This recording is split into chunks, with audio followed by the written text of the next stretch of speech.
全民进入答题修行的时代，答对问题可获得各种神奇的奖励，答错则会引发危及生命的各种危险。而刚穿越过来的我却发现，疑问之塔提出的问题，竟然是自己在地球上的常识问题。作为一个前世普及常识的短视频博主，自己最不缺的就是各种各样的常识。手机号码是多少个数字？11个。恭喜你获得奖励，掌握火元素。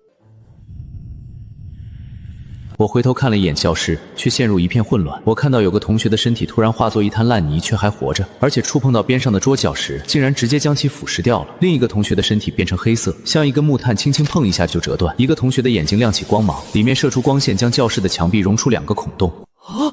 李白不是诗人，是打野！我答错问题了。李白是诗人，我回答对了。李白到底是打野还是诗人啊？李白是打野也是诗人啊，前者属于游戏类常识，后者属于文学类常识。这些问题除了自己，没有人有100%的把握答对。我跟他们非亲非故，没必要浪费时间。疑问之塔降临，肯定整个世界都变了。帮得了一个，还能帮所有人吗？现在要做的，就是不断提升自己。好在已经开始混乱了的世界拥有立身之本。安静，都给我安静一点，大家冷静一点，不要慌乱。现在越是慌乱，就越有可能触发问题。现在我们必须团结起来，互相帮助才有可能渡过难关。答对问题获得奖励，答错获得危险，或许可以形成对冲。任何行为都有可能触发问题，所以现在最好什么都不做。我们必须团结起来，问题汇总，我们才有可能答对。文宏，你获得了什么奖励？我获得的奖励是灵力，成为了修仙者，就是网络小说里的那种修仙者。虽然现在境界不高，但是我一定会尽全力保护好大家的。不得不说，李文宏的心性确实不错，能在这么短的时间里做出反应。他的想法也是眼下最正确的处理方法，但这对我来说没什么卵用，留下来不仅没有任何益处，反而会惹上麻烦。你想做什么？现在待在教室里才是最安全的。没这个必要。你想干什么？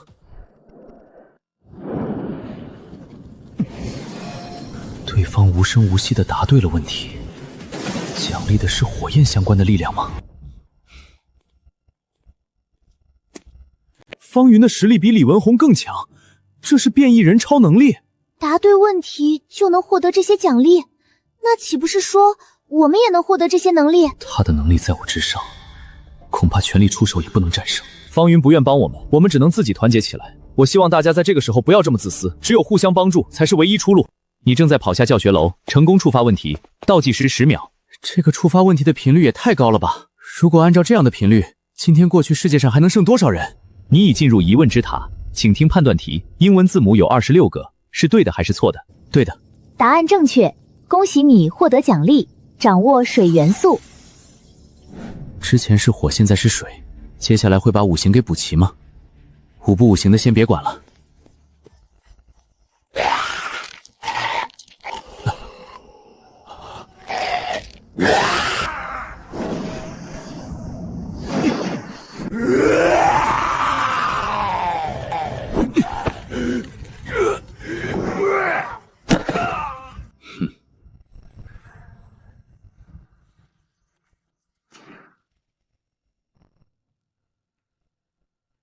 门卫变异成了怪物，虽然还有人的样子，但消灭他不会让我有罪恶感和恐惧。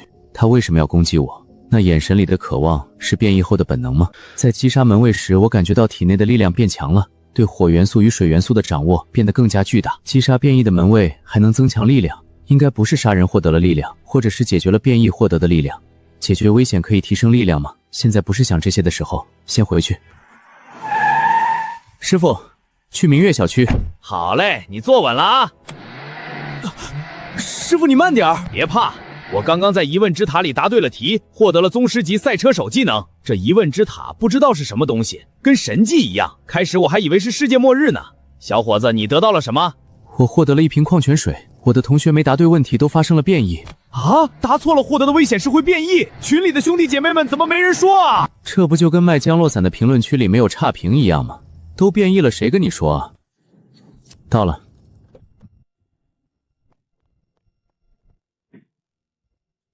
一共208元。谢谢。好，你慢走。你购买了商品，成功触发问题，正在进入疑问之塔。请听题：开天辟地的大神是叫盘古吗？是。答案正确，恭喜你获得奖励，掌控木元素。眼下一动不如一静，以不变应万变。疑问之塔的降临带来了危险和机遇，必然有一个高潮时刻。等到这个时刻过去，世界必定会渐渐恢复平静，新的秩序会慢慢建立。这个过程会死很多人，危险随时也会出现，不仅来自于答错问题遇到危险，也有来自人心的黑暗。现在再来想，静观其变这一大致方向没有错，需要的是增添细节，比如怎么获取食物。我既然拥有堪比外挂的金手指，那就不用太担心安全问题。以这样触发问题的频率，自己获得奖励会越来越多，力量也会越来越强大。至于食物，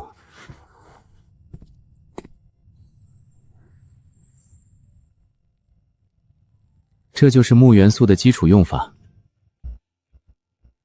你种植了植物，成功触发问题，正在进入答题空间。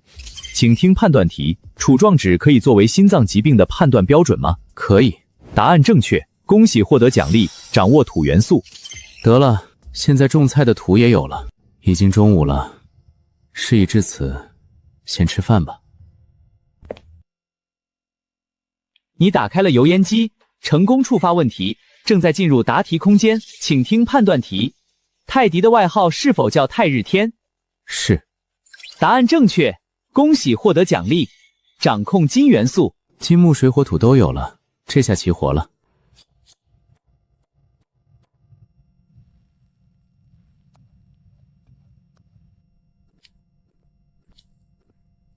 天大的事儿也比不过填饱肚子。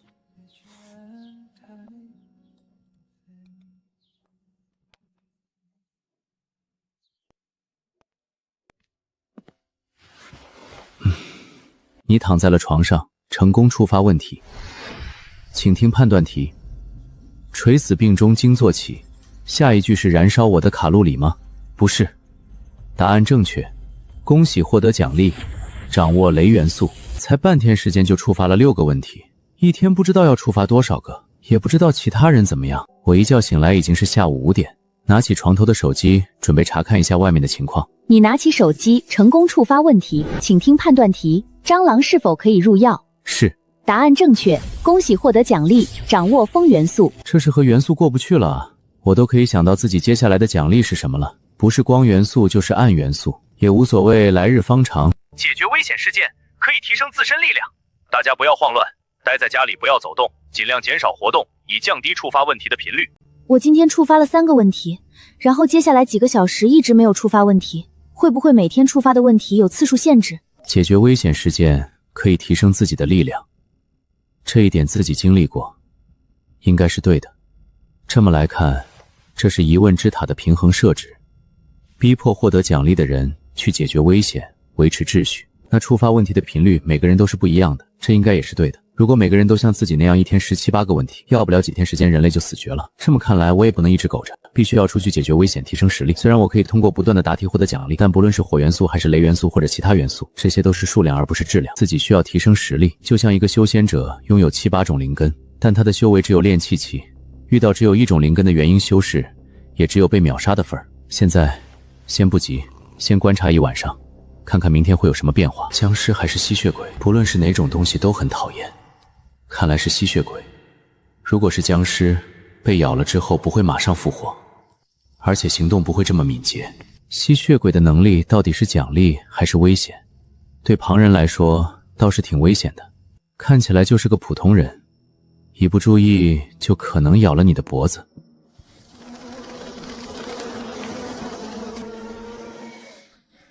是便利店的老板。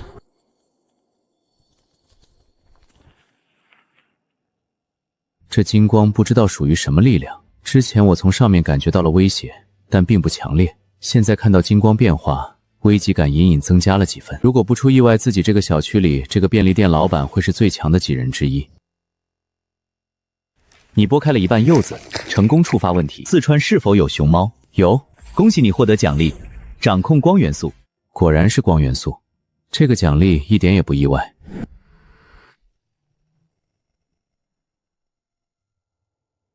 不知道是车炸了，还是有人故意点了汽油桶。我没有起身，安静地坐在沙发上，吃着柚子，享受这份寂静。你打扫了桌子，成功触发问题。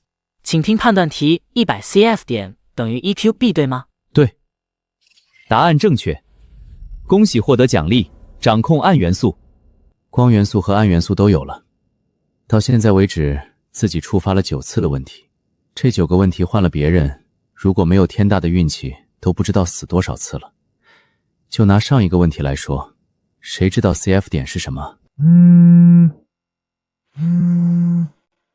我打算成立一个组织，有没有人要加入的？没想到班里竟然有这么多人活了下来。这个李文宏有2把刷子，要加入的我单独拉一个群。方云，你加入吗？抱团取暖确实是当下最行之有效的方法，但对自己来说弊大于利，没有加入的必要。况且之前大家就闹崩了，李文宏究竟是因为乐于助人有奉献精神，还是说别有目的？这一点自己无从考证。现在时间还早，得找点事情来打发一下时间。我起身到书房里翻翻找找，我挑了几本书。前世作为一个科普常识的短视频博主，我其实挺喜欢看书的。请听判断题：菊花不仅是一种花吗？请听判断题：标准水在100度沸腾吗？从疑问之塔出现到自己睡觉，一共12道题。如果抛去睡觉，我一天可以触发的问题会在15条左右。15个问题，如果自己不是穿越者，耶稣都救不活。你获得的什么能力？这么明显的尖牙，你还看不出来吗？吸血鬼吗？真打起来，我能捏死你。我知道，但你得先捉住我。吸血鬼的能力不仅是力量的提升，还有速度和反应能力。本来拥有一个幸福的家庭，结果发生了这档子事。唉，明天也不用上班了。你不是早就不想上班了吗？现在这事儿比上班更要人命，无时无刻都提心吊胆等待问题降临，而且还要想着提升实力。你不进步，别人就会把你压下去。命运如果掌握在别人手里，你连反抗的能力都没有。他们娘俩睡了？睡了。接下来怎么办？就这么等着混日子，还是主动？主动。之前遇到了便利店李老板，他建议我们联合起来，清理掉小区里变异的人，同时把获得奖励的正常人联系起来。恐怕他们不会听你的。谁的拳头大就听谁的。李老板比我强，所以我听他的。他获得的能力很特殊，也很强大，但他跟我说，这个小区里他不是最强的，只能排第2。还有一个家伙非常强大，听李老板说是个小伙子，年纪不大，像个学生。当时还在他那里买了东西，付了钱。他从这个人身上感觉到了强大的力量。如果能找到这个人合作，守住明月小区没有问题。从上午到现在我没看到有学生样的人出手。如果他真的很强，不出手肯定不是因为害怕，而是选择低调。这样一个低调的人，想让他站出来恐怕很难。这点我和李老板也想到了，不过我们不是为了要他做什么，只是想借助他的力量威慑下面那些蝇营狗苟。李老板和我们还有几个很强的家伙，再加上他，我们明月小区在天南市应该是安全的。这也是李老板感觉出来的。李老板的能力是什么？应该是预知感觉一类的能力吧。靠着这个能力，他今天的几个问题全部答对了。全靠运气啊！就算答对了问题，也不知道会获得什么奖励，可能是几类的物品，也可能是强大的能力。许多人开始做出反应，抱团取暖，弱小者向强大者靠拢，寻求庇佑。各种消息出现在网上，打人的、被打的、变异的、遇难的，各种事件数之不尽，危险降临，人的欲望也开始膨胀，秩序在崩溃。你睁开眼睛，触发问题，请听选择题：大卫的创作者是哪位雕塑家？你的答案是？没想到这才第2天就触发了选择题，是因为我答对了全部问题吗？还是说这是随机问题，只是刚好被我遇见了？我选第1个。答案正确。一道被解析的信息进入到了我的思维里，融合贯通后，我瞬间领悟了世界观想法。这是一门功法，准确的来说，这是用来提升精神力量的法门，与自己掌握各种元素的奖励是配套的。我是通过精神力量掌控元素的，精神力量越强，掌控元素的能力就越强。昨天击杀门卫后，我感觉到自身力量的增强，原来那种力量就是精神力量。极限范围只是这个房间吗？只是目前等级的最强力量。如果将这个境界定义为1级，那我没有意外就是1级里的最强者。谁让自己掌握的元素太多呢？疑问之塔每奖励1次掌握元素，我的精神力就提升1次。如今掌控了所有元素，我的精神力也达到了当前等级的极限，但这是没有拿到世界间想法时的极限。现在该突破了。随着运转世界观想法，我的精神力量瞬间暴涨，如同刺破气球一样，极限被打破。我精神力量冲出房间，笼罩着这栋8层的单元楼。恭喜你突破等级来到2级。这世界观想法应该只是破镜用的，现在不管怎么运转，效果都微乎其微。日常提升力量，还是需要去处理那些危险。李老板，你怎么了？果然预测没有错。老板，你感觉到什么？虽然只有一些片段，但我看到了灭世般的雷霆。如果有他坐镇，我们小区将会是天南市最安全的地方之一。他获得的能力与雷霆有关，那我们还等什么？现在就去找他呀！现在去找他，必定会无功而返。我们需要机会，一个能够进行对话的机会。现在还不是时候。现在不是时候，什么时候是时候？你们这样唯唯诺诺的样子，哪里有一点修行者的心气？以前是泥腿子，现在哪怕获得了强大的力量，还是泥腿子，改变不了身上的奴性。新的时代来临，有危险也有机遇，没有人能保证自己一定只有机遇而没有危险，所以在这种时候，我们更加需要小心谨慎。如果你们把谨慎当成唯唯诺诺，那我想我们没有必要进行合作了。肖勇、肖宇两兄弟不属于这个小区，他们只是过来走亲戚的。他们的亲戚答错题变异了，先坐下，而他们则答对题，获得了力量。在击杀变异的亲戚后，力量得到了提升。然后昨夜又处理了几个变异的人，让他们的实力在明月小区直逼李老板。橡胶化和泥土化这两种能力确实不用害怕雷霆，但那学生真的只有雷霆之力吗？我不能完全预知他拥有的能力，我的等级太低，受到了各种限制。但从另一方面来说，无法预知不就是一种特别的预知吗？那就让你们看看我们的实力。等到我们把这个学生拿下，你们就知道，机遇是留给有勇气的人的。唯唯诺诺，最后只有身死的下场。他们说的话是对的，特别的时候需要猛打猛冲这样的无畏精神。拥有预知能力的李老板都没动，那就证明他看到了不好的结果。末日里固然需要无畏的精神，但也需要谨慎。道不同不相为谋，勇猛精进还是谨小慎微，哪个更好？事实将会是最好的证明。这看起来是意见不合，实际上却是权力的争夺。有人的地方就有江湖。可我根本就没想过掌控权力，我只是想少死一点人。你们说谁会赢？我觉得肖勇他们胜算更大。在预知里是那位学生赢了，但只预知到了结果。雷霆之力究竟是怎么战胜橡胶人和泥？时代变了，一切都必须靠自己争取。他们竟然把自己的命运交到别人手里，寄希望于别人的善良，一群蠢货。有人进楼了。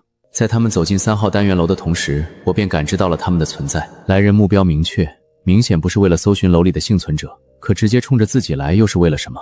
是那个便利店老板吗？他是目前见过的实力最强者，之前等级没有突破，我还有些警惕。不过现在来到2级后，那人给自己的危险感觉已经完全消失。我不想引人注目，但你既然找上门来，我也不会藏头藏尾。你为什么没有下去？你们不要误会，我虽然答对了问题，但奖励很鸡肋，我想着下去也帮不上忙，所以就在上面待着。不过我报名加入了小区的团队，我也是其中一员，群里面也有我。这栋单元楼里住着一个学生，你知不知道在几层？我记得5楼有一个学生读高中，以前跟着爷爷奶奶住，后来爷爷奶奶过世了，现在是一个人住。你们找他做什么？你想要知道？不想。哼，一个只有鸡肋能力的男人还不配入我们的眼。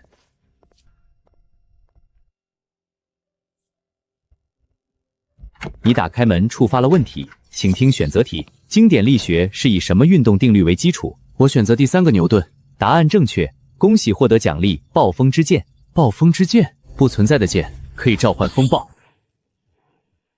对现在的我来说屁用没有。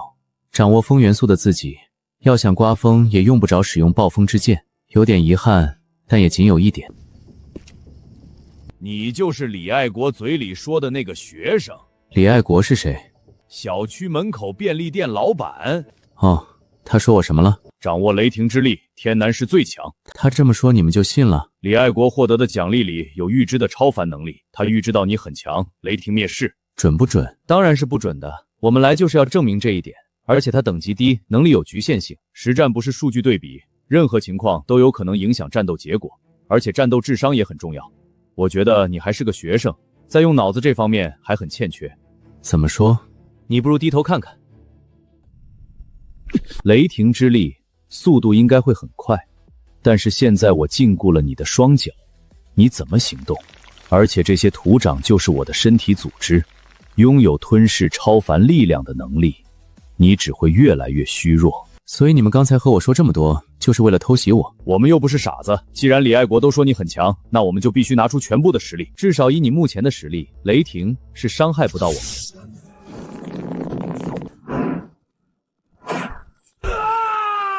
你们找死！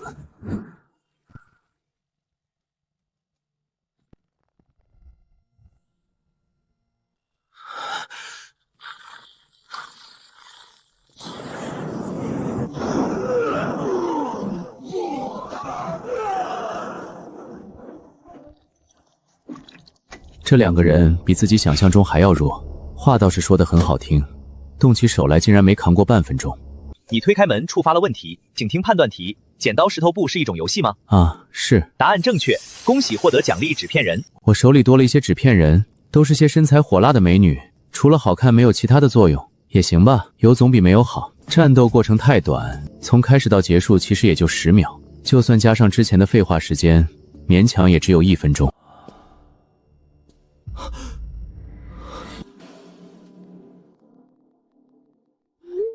结束了。什么结束了，兄弟？你别想不开啊！只要我们团结起来，坚持下去，未来会有希望的。是昨天晚上在群里说话很嚣张的2个人死了。此时的楼下小区入口，众人都在仰头观望着3号居民楼，但等了许久却不见丝毫动静，这让众人不禁对李老板的预知能力产生了怀疑。雷霆灭世，现在别说雷霆，就是一点电花都没有，那个学生不会被轻松解决了吧？结束了，秦父说战斗结束了，看群里他发了消息。你看到他们的战斗了？怎么会这么快？拍个视频看看。人呢？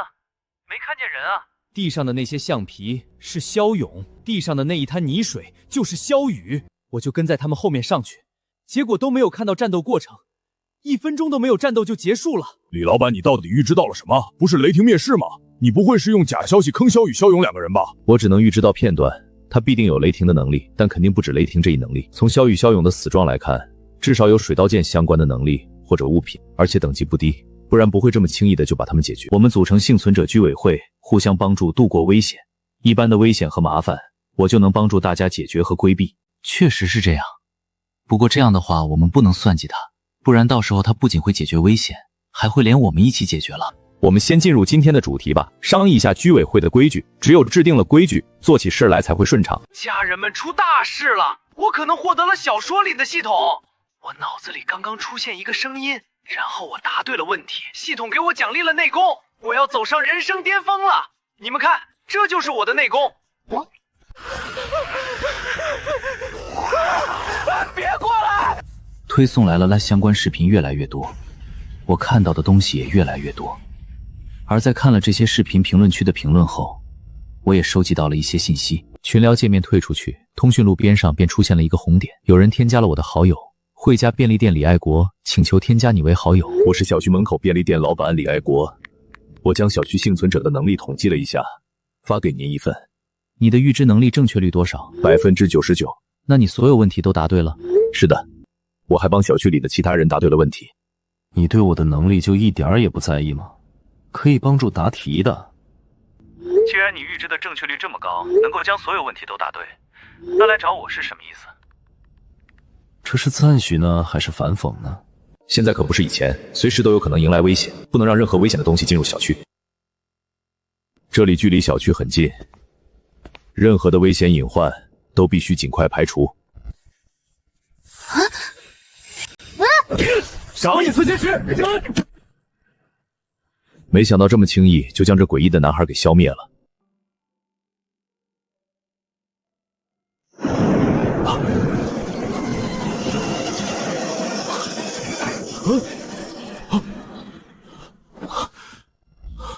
佛法最讲究心境，可是此刻连我的心境都险些崩溃。那东西只怕比我高出2个等级，我是1级，他起码是3级。我刚刚预知到了一个非常强大的东西，我不知道是不是我引出来的，可能会危害到我们明月小区。什么东西？你做了什么？你正在淘米煮饭，成功触发问题，请听判断题。鱼是12生肖之一，是对的还是错的？错的。答案正确，恭喜获得哭上棒。我刚刚在小区门口杀了一只小鬼，保险起见进行了预知，然后就预知到了恐怖的画面，一个鬼气森森的女人正向我走来，只是看了我一眼，我便感觉意志快要崩溃。如果我是1级，她起码是3级，那她要是不骑马呢？骑马？都什么时候了还开这种玩笑？现在是说这些的时候吗？我怕这会儿给我们小区带来灭顶之灾。大哥，我求求你，你不要这么淡然好不好？我在跟你讲要命的事啊！那我应该怎么办？您的力量能不能战胜这种3级的危险？你不入地狱，谁入地狱？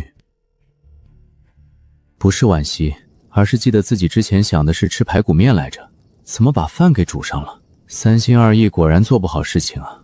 仔细思索这个女人的事情，要说和李爱国没有关系，那是不太可能，毕竟是她杀了小鬼引来的。可要说和她有多大的关系，其实也就那么点关系。必定是有人答错了问题，触发了危险。而我刚刚获得的法器哭丧棍，打人差点意思，打鬼一打一个不吭声。刚刚还阳光明媚的天空，已经有一半被乌云覆盖。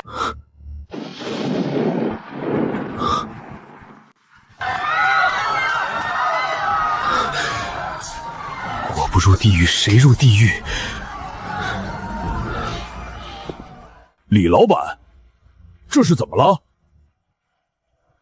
杀了一只小鬼，引来了更厉害的角色。他是冲我来的。这股力量好强，李老板，你能战胜他吗？这是我惹来的，理应我把他引走。我先走一步，祝大家平安。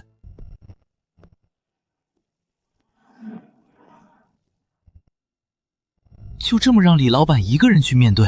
这力量我们只是看着，心里便涌出了无穷的恐惧。就算我们一起去，又能怎么样？3号楼的那位呢？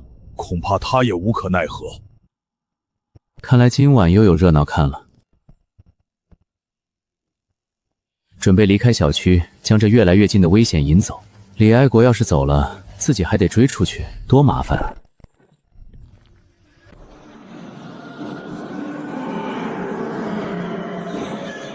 食物。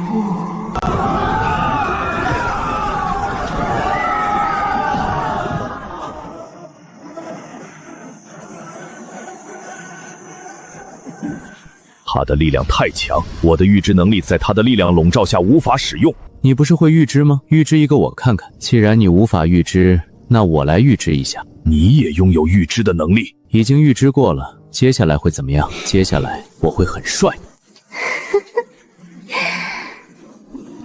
好像。那这些危险到底是凭空创造，还是从别的世界摘取？这和他想象中的场景不太一样，不是会很帅吗？我可以用暗元素将自己隐藏起来，但等级太低，会很快被找出来。看着近在咫尺的女鬼，我给你看一个宝贝。你怎么会有这个东西？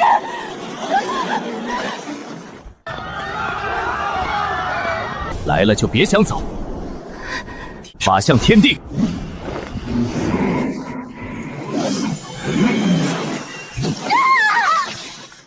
这哭丧棒比自己想象中还要更强，4级的女鬼没有一点反抗之力，那对上5级的鬼物，岂不是威力也不差？你正爬进窗内，成功触发问题。世界第一高峰是珠穆朗玛峰，是对的还是错的？对，答案正确，恭喜获得灵法炎浪佛。炎浪佛是水火2系灵法，将2种力量融合在一起，凝聚出一尊巨大的佛像，可以用来镇压敌人。一个消息弹出，遮盖了屏幕上方。我点进填窗里看看这人发了什么消息。自己记得这个女孩是班里班花来着，一点进去我就看到这句话，想都没想我直接退出来了。不救，班花哪有排骨香？和我一模一样的人，我愣了愣，往下去看图片。图片很清晰，是艺人的正面照，看去这人的面确实与自己长得一模一样。我瞪大眼睛，急忙点进视频中去。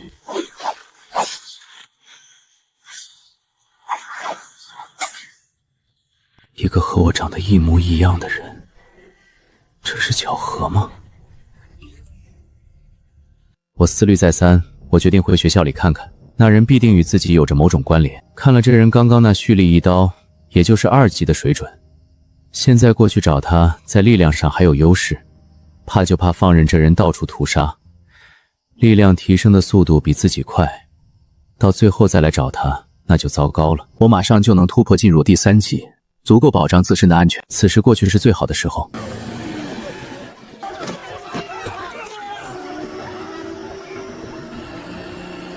这一现象很正常，可却让我警惕。不是说有一个和自己长得一模一样的人在屠杀吗？方云，你怎么回来了？我回来看看。你不会是外面活不下去了，回来寻求帮助吧？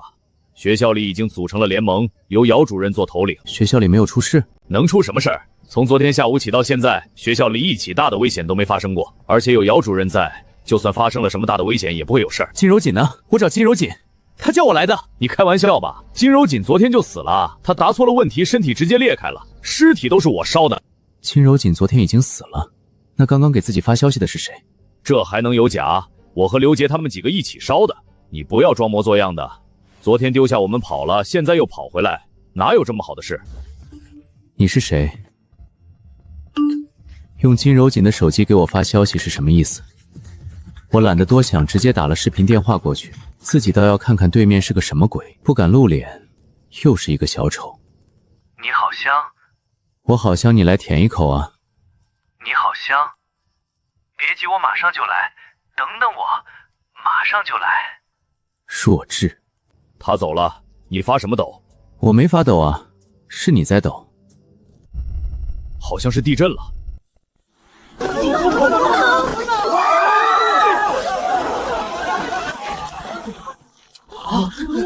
哎，那里怎么会有个洞？不要过去，快跑！说自己好香的，不会就是这么个玩意儿吧？好恶心！被女鬼说好香我可以接受，但被这么一个人不人狗不狗说好香，自己有种吃了屎的感觉。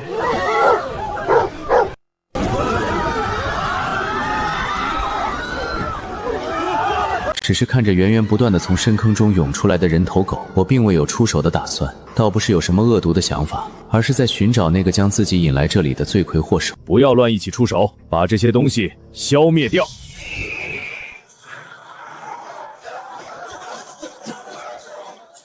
既然找不到躲在暗处的人，那就用绝对的实力将这些阴谋诡计都打破。你扯了扯裤裆，成功触发问题，请听选择题。第4个，秦始皇。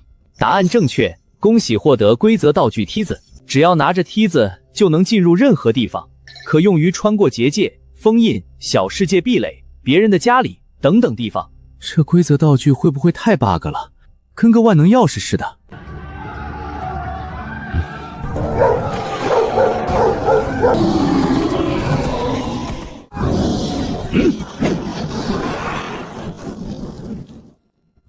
你要怎么做？我要把这些东西都逼回坑里，然后将他们镇压，看他们源源不断的上来。我怀疑下面有一个地下空间，这些玩意儿都是从里面出来的。趁着他们还没开始攻击，我想先问一下你是几级？2级恐怕不够，不是我们不相信你，而是这些怪物的数量实在太多了。3级。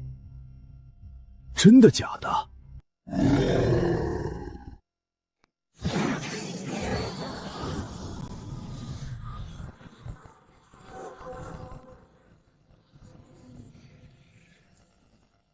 ？3级不愧是3级，只过去1天，差距就这么大了。如果1个月、1年，那差距又会大到什么地步？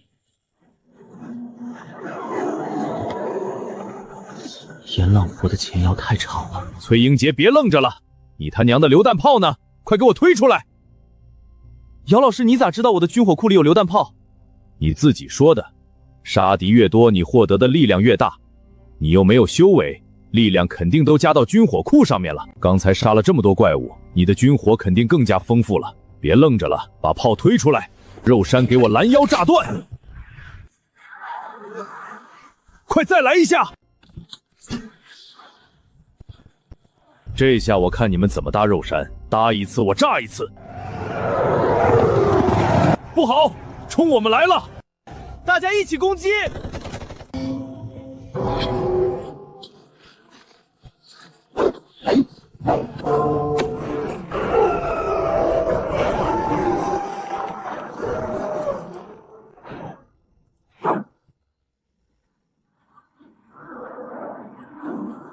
现在很迷惑，他为什么能被人操控？他是冲我来的，幕后操控的人把我引到了这里，然后打开这个地下世界的通道。因为地下世界藏在学校里，所以他才把你引来这里。根据目前掌握的信息来看，危险是会主动袭击获得奖励的人，力量越大，越是会被盯上。他的目的就是消灭你，从而提升时间，从而提升自己的等级。所以他为什么能操控这个地下世界的开启时间？他是地下世界的掌控者。他应该是用到了某种方法。地下世界有没有掌控者还两说，就算有，他又怎么可能会玩网络？吸引自己来的那图片和视频，必须是资深的计算机工作者才能做出来。会上网的都不行，必须是资深计算机工作者。电动车哪儿去了？你要走，我们学校这边生死有命，富贵在天。那去哪里可以找到你？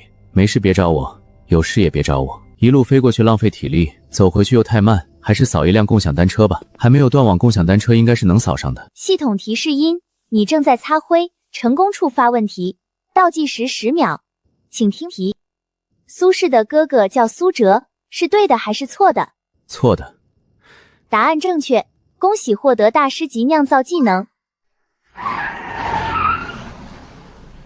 你还做生意吗？做生意的话，送我回小区。瞧你说的，相见就是有缘，我免费送你。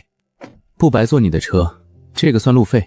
不用不用，末日里食物很重要，你还是自己留着用吧。我既然拿这个当路费，自然是因为我不缺，我从来不欠人情，免费的才是最贵的。你现在进了我的车里，还这么明目张胆地告诉我你有很多食物，你就不怕我对你动手？我敢这么做肯定是不怕的，反倒是你就这么让我上了车，不怕我对你做什么？怕个啥？我的车自带防御装置，如果在车里你还能对我动手，那在车外面也没有区别。不是我跟你吹，我的车功能齐全，力量强大，你一个科技武器怎么还能驱邪除魔、打鬼杀妖？谁跟你说这是科技武器了？我这是科学与玄学的产物，不仅能驱邪除魔、打鬼杀妖，还能辨别真假，推演命运，预知未来。你说推演命运，预知未来，真的假的？骗你干什么？虽然我没有力量，肉体凡胎，但我的大宝贝等级很高，4级之内在车里我基本上无敌，所以你就放心吧，只要你在车里，就没有人能伤害你。我在看着你，你逃不出我的手掌心。这谁呀？就是他把我设计引诱到学校里来埋伏了我，应该是一个危险，我也不知道他是谁。哎，你不是说你的大宝贝能进行推演预知吗？能不能算到这个幕后黑手是谁？当然可以啊，来，我帮你推算预知一下。欢迎收听今天的电台节目你问我答。那么让我们接入今天的第一位幸运观众黄辉逢。谁是黄辉逢？我啊。黄辉逢先生你好，你有什么问题呢？主持人你好，我有一个问题，我有朋友他叫方云。我有一个朋友他叫方云，他遇到了一点麻烦，被人算计了，我们想知道算计他的人是谁。这就是推演预知？好的，稍等，这个问题我们需要一些时间，不要走开，马上回来。这真不是情感连线节目吗？欢迎收听，让你们久等了。黄辉逢先生你还在吗？我在。好的，那么我们已经查出来了你所问的问题的答案。你刚刚问的是有人算计了你的朋友方云，根据我们的调查，算计他的不是人。不是人？那是谁？他是一个智脑，也就是人工智能，我们查不出他的来历，只查到了他所在的位置。他在哪里？他没有生命，网络就是他的生命，他以数据的形式存在，寄存在网络里。设计引诱自己的不是人，是人工智能。一个人工智能说我好香，他想吃掉我，到现在还没有断网，大家还可以上网冲浪，是因为这个人工智能在操控某些东西，维护着网络。你说他厉害吧，如今末日时代真不怕它什么人工智能，可你要说不厉害吧，我们又离不开信息网络，处处都受到它的监控，而且末日时代对这方面的注意还大大的降低了。有什么办法消灭这个人工智能，摧毁所有的数据储存装置？这是不可能的事情。这个智脑不仅仅是生存在网络里这么简单，它还能操控一些现实世界里的东西来维持网络的正常运转，能控制外物保护自己，那消灭它阻力就大大的增加了。那它会攻击我们吗？世界这么大，到处都有它的存在，除非把这个世界全部毁灭，一部手机一张储存卡都不留。我能进入信息世界把它消灭吗？智脑掌控信息世界，你进到里面那就是死。啊，看来这个危险怕是永远都不能消灭了。哪个人答错问题引发的？这次的你问我答节目就要结束了。他为什么要操控学校里的地下生物来攻击我？他没有操控，只是知道学校下面潜藏着一个地下世界。好了，节目到此结束，期待下次我们的相逢，再见。你是不是很强？什么？根据危险攻击奖励这一基本原则，智脑知道学校有危险，所以把你引诱到学校，因为你很强。你到了学校不需要智脑做什么，前方的危险会自己苏醒，然后攻击你。智脑根本不需要操控什么，只需要把我引诱到藏着危险的地方就行了。所以你真的很强，强到了整个天南市里别的人都不算计，只算计你。你不会就是之前那个把女鬼消灭的人吧？多少钱？多少土豆？谈钱伤感情啊！而且一次预言多少土豆都换不了。这样，我以后要是遇到危险，你力所能及的范围内帮我一次就行了。狮子大开口啊！这叫投资。这2天我帮了许多的人，哪怕只有一个能活到最后，对我来说也是大赚特赚的。我看着你呢。你把手机扔到一边，成功触发问题。倒计时10秒，请听判断题：柳月是正月，是对的还是错的？对的。答案正确，恭喜获得魔法披风。我查看了一下魔法披风的信息。兄弟，问个事儿。哇，妈妈是天使哎！真是天使。你们知不知道这片地区最厉害的那个人在哪里？知道一点，就是之前解决了女鬼的那个人。还有学校这边发生的战斗，你们知不知道是怎么回事？城外60里有一个月湖，你知道吧？在哪里？说是要到那里隐居修行。啊，谢谢，谢谢。老哥，咱们走吧。好。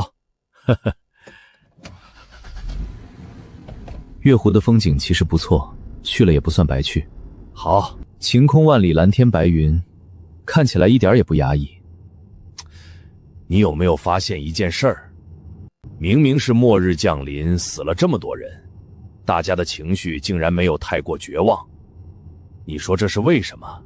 自己这2天所见到的人，无论是小区居民还是学校里16、17岁的学生，情绪并不高涨，但也没有那么绝望，甚至有一些还能有说有笑，这就非常的奇怪。或许是因为心智不坚定的都没活下来。有可能。不过我还有一种猜测，你说会不会是疑问之塔在影响大家的情绪？别到最后大家都成了没有感情的杀戮机器。是不是人并不重要，就算疑问之塔没有降临，世界上是人的也不多。管它最后是什么，能活下来就行。车载雷达可以探测300米范围内的一切障碍物，系统自动在车外生成全息影像。我往前看去，四周果然浮现蓝色的全息影像，将近处和远处的景象都模拟出来。这种感觉就像行驶在虚拟世界。你看我牛吧？你的出租车是科学与玄学结合的产物，既有现代科技，又有玄幻能力。出现一个全息导航，根本不是什么奇怪的事。这雷达可以探测到生物吗？当然可以，生物和死物没有区别。只要探测到了前面，就会有红色的投影，屏幕上也会有红点。那是什么？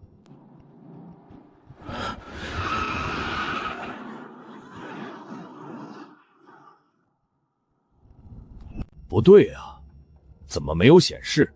外面的大楼和街道，我这都有投影，屏幕上也有模型，没理由探测不到。那妖魔鬼怪可以探测到吗？也可以，不过要切换模式。等一下，我把模式切换一下。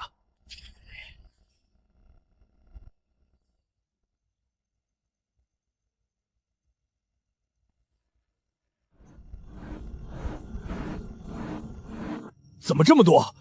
我擦，撞鬼了！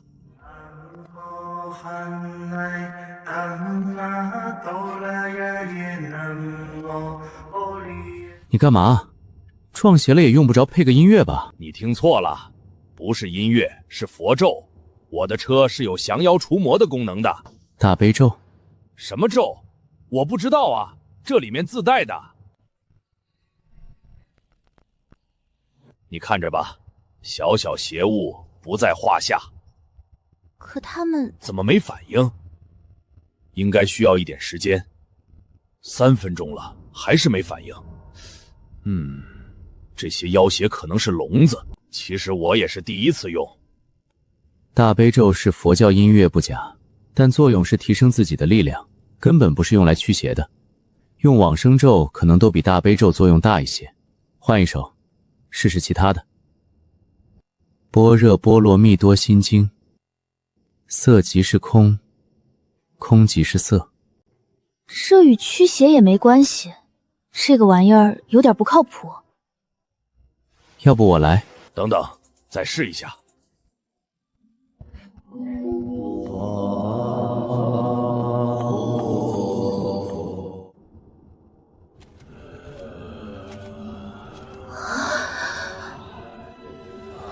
什么鬼？送葬的？怎么驱不走？力量太小了，棺材都没有，送什么葬？跟上去看看，遇上了我们就躲不掉了，危险会主动攻击我们。看看他们在搞什么鬼。这可是你说的啊，出了事儿你得出手啊。别怕，我带你们去驱鬼。不会出事吧？警报没响，说明问题不大。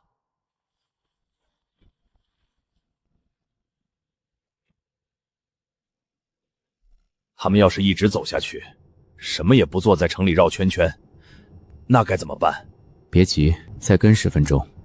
10分钟后要是再没事情发生，直接灭了他们。要不我们别浪费时间了，直接撞过去把他们全给解决了。我开出租车这么多年，没开过这么慢的车。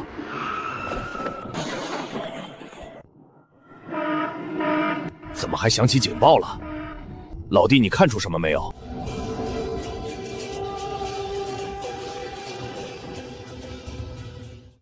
这个场景莫名的熟悉，自己以前做科普的时候做过相关的视频，当时是普及茅山道术，里面提到过这种禁术中的禁术，红白撞煞，永不超生的水鬼，加上结婚当天惨死的新娘，一旦相撞，凶上加凶，怨上加怨。我也只是在书里和电影里看过相关的片段，没想到在这个世界里竟然真的遇到了。他们也没撞到啊？不知道，我猜因为是疑问之塔降下的危险，所以红白煞是一体的。白煞被我们解决了，红煞撞不到白煞，它就失控了，变得很厉害。那他们要是撞到了一起，达到平衡，是不是就没事了？会更厉害。那怎么做都是错呗。其实我也是在我老家那边听来的，这种玩意儿对普通人很凶险，但对修行者来说屁都不是。不过这些玩意儿如果也有修为，那情况就又不一样了。现在是展现你能力的时候了，开车撞过去。爸爸，后面也有鬼！不是撞散了吗？棺材才是主体，棺材不毁，煞气就不散。我猜棺材里并不是什么都没有，我知道，而是有一滩水。他们这是要前后夹击。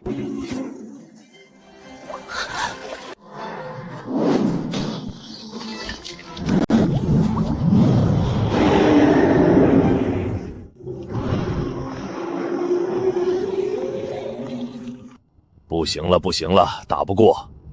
他们比我强，只强一点，但就是这么一点我干不过。其实我还有一个办法，但不到万不得已，我不会用。什么办法？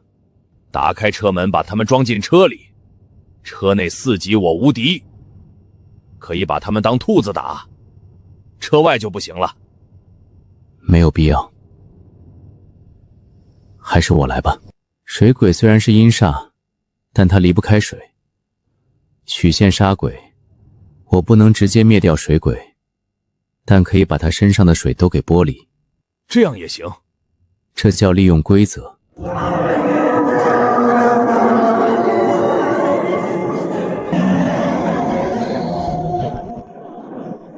还愣着做什么？撞鬼新娘啊！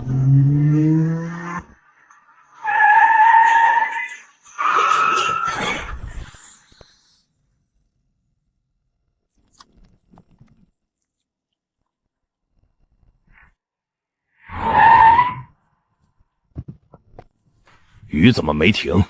那就说明真的在下雨，而不是阴煞引来的阴气凝结。系统提示音：伸手接雨，成功触发问题。倒计时10秒，请听判断题：九华山是佛教4大名山之一，是对的还是错的？对的。答案正确，恭喜获得3彩舍利。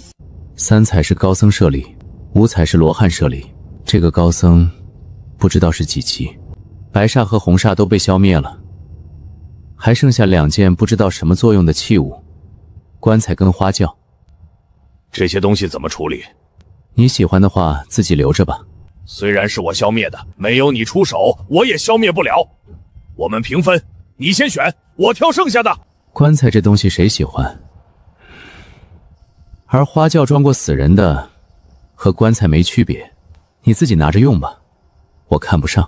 棺材和花轿应该可以组合起来用，分开了作用大打折扣。我以后要是要用，直接来找你拿。好。刚刚获得了3彩舍利，对于这种可有可无的东西，我是真看不上。放在答题空间里还占位置，那也行。我先送你回去，再来研究这个棺材和花轿。系统提示音：你正躺到沙发上，成功触发问题。倒计时10秒，请听选择题：糟糠之妻形容妻子的什么？1品德，2家境，3外貌，4地位。第一个。答案正确，恭喜获得篝火。之前的选择题让我获得了规则道具，这个也是选择题。篝火的作用应该不比梯子差，只要往里面投入不同价值的柴火，就能烧出不同价值的宝贝来，必定能获得同等价值的东西。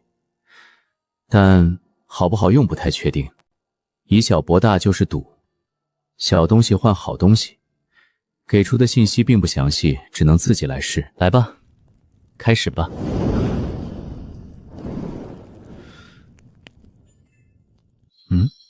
怎么是鹅蛋？土豆换鹅蛋，这是以小博大吗？土豆变鹅蛋，鹅蛋变雨伞，雨伞变水晶。由此可以看出来，这是以小换大。这下我确定了，篝火的本质是以小博大，而且算起来爆率还是不错的。手机变成了砖头，自己得想个办法再去弄一部手机来，但不能用自己的身份，不然智脑又会找上来。现在的人工智能变成危险，就得时刻提防他不讲武德的偷袭。他为了生存，会自己维护网络的正常运行。不过，这也不是没有好处，幸存者就能从网上获取消息。我做了一些烧烤，然后泡了一碗方便面，把泡面吃了，烧烤吃了，再喝一杯冰凉的饮料。我的幸福感达到了极致。请听判断题：杜甫是澳大利亚人，是对的还是错的？错的。答案正确，恭喜获得亡灵元素。请听判断题：咸味是百味之首，是对的还是错的？对的。答案正确，恭喜获得肯基吉全家桶。第一位女状元是傅善香，是对的还是错的？对的。答案正确，恭喜获得降头术。亡灵元素让自己惊喜，全家桶也还不错。降头术就有一点那种阴暗手段不屑于用。算了算了，睡觉去吧。雨在前半夜下得很大，到了后半夜变得小了一些，而在天快亮的时候，突然又下得大了起来。天是灰色的，雨如瀑布。小区里的低洼地方已经被淹没，这么大的雨，几年也碰不到一回。修行佛法竟然会掉头发，真是变秃了也变强了。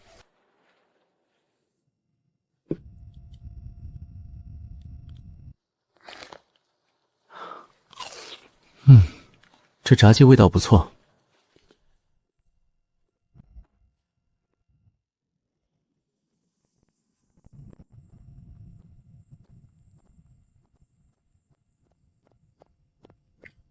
云哥，这鱼有问题。你昨天不是预知过，说只是普通的鱼吗？是这样的，没错。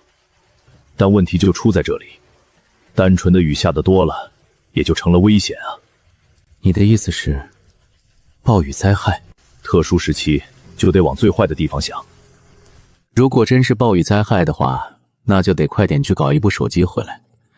手机进水就不能用了。等会儿，把你手机给我。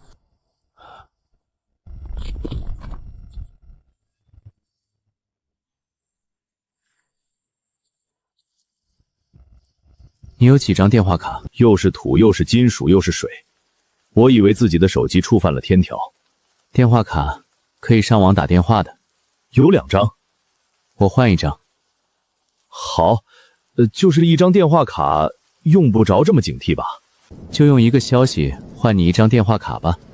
有人答错了问题，引发了危险，这个危险是人工智能。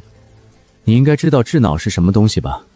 除非把所有能够储存数据的东西都摧毁，不然没有办法消灭它。这东西是危险，自然就会袭击我们幸存者，越强大，就越会被它盯上。我就已经被它盯上了，所以我的手机和一切与我有关的东西都不能用了。如果是这样，那网上的消息还可信吗？这样你自行斟酌。之后如果我给你发消息了，你千万不要回复。我懂，你以后都用我的电话卡了。我走进移通营业厅，拿了一部手机，自己没有选择最贵的，而是挑了一款前置摄像头升降的款式。如果智脑入侵了这部手机，想要通过前置摄像头获取自己的面部信息，就必须先把摄像头升起来。正在给手机设置密码的我，突然感觉到胸口一烫。这是佛骨设立给自己的危险提醒，这么滚烫，就像被烧红的铁块烙了一般。这得是什么危险？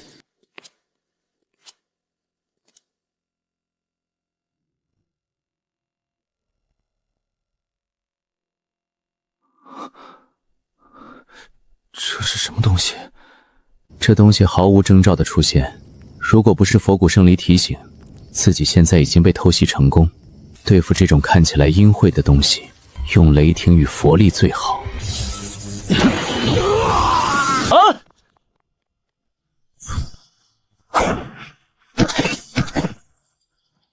急急如律令，是。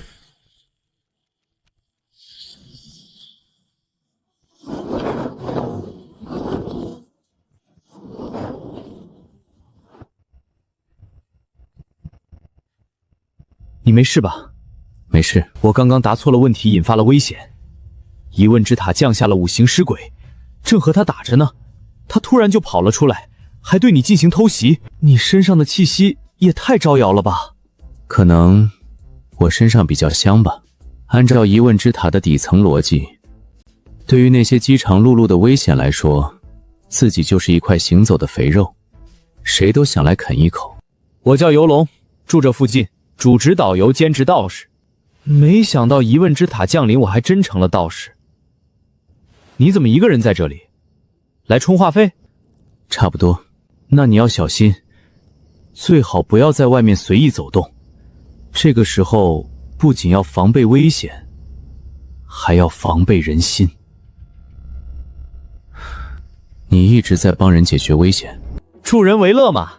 而且解决危险，我的实力能够得到提升。我还要去把这尸鬼处理了，就先走了。你要是遇到麻烦，可以去新兴小区1202找我，能力范围之内，我都能帮你解决。有点那股子仙侠的味道，仙侠讲究的就是一个仙气和侠义，这2样游龙都有。相信等到对方的实力提升，这世上必有他的一席之地。被油布盖头的尸鬼突然动了起来，油布被一股力量掀开，符纸自燃。来的时候挺酷炫的，没想到是个渣渣。一个照面我犯了2个错误，高估了游龙，低估了尸鬼。1对1面对面的战斗，游龙应当不弱于5行尸魁，只是他却没想到5行尸魁会假装被擒，然后突然偷袭。这个智商一般凶物都没有，而且5行尸魁的实力似乎也比我们之前遇到的要强上一些。你好香。女鬼调戏我忍了，毕竟是女的；人工智能调戏我也忍了，毕竟只是一段数据。现在5行尸鬼这鬼玩意儿也调戏自己。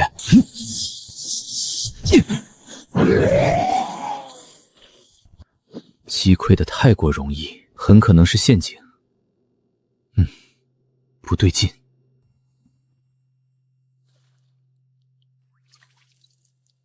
这尸鬼是什么时候把身体用水质分身替换掉的？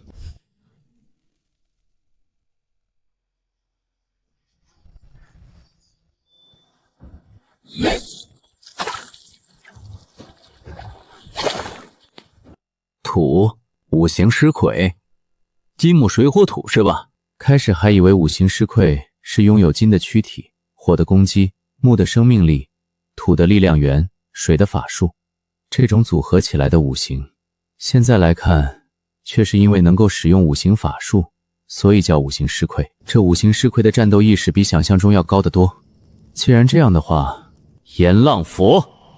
为了破开尸魁藏身所用的水法，我直接将方圆300米的积水雨水全部吸进炎浪佛中，制造出一个边长为300米的无水立方体。我将自己的身体托举到半空，俯视下方，积水与雨水都被吸走。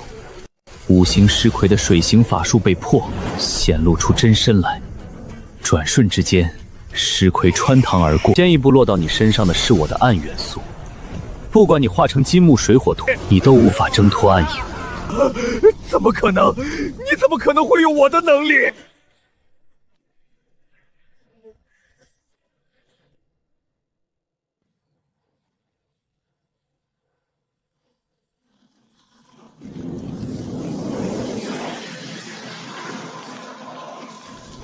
哎，新的变化，水火元素进入尸鬼身体，其实就是用尸鬼替换佛身。平衡还在，一旦尸鬼未死，水火失衡就会瞬间爆炸。在外面空间，水火元素压缩不到这么大，进入尸鬼身体里却可以。尸鬼身体里的空间比外面还要大吗？内藏空间，不知道篝火可不可以烧尸体？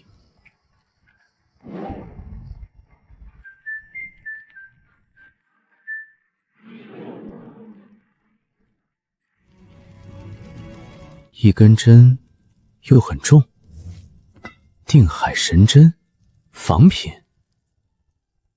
算了，就当你是定海神针。不知道这玩意儿能不能治水。我直接尝试了一下，银针刚一进入水之中，街上的流水顿时就不动了，连波纹都没有，好似凝固一般。这玩意儿是真的，而且比想象中更强。哪是定海啊，这是定水啊！凡是与之接触的水，全都不能动。虽然自己没有法力，但就是放出去砸人，也能活活把人给砸死。什么哭丧棒，什么炎浪佛，都往后烧一烧。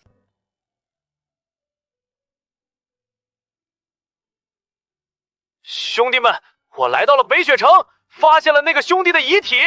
不过我要说的不是这些，而是北雪城又出现了。你们看！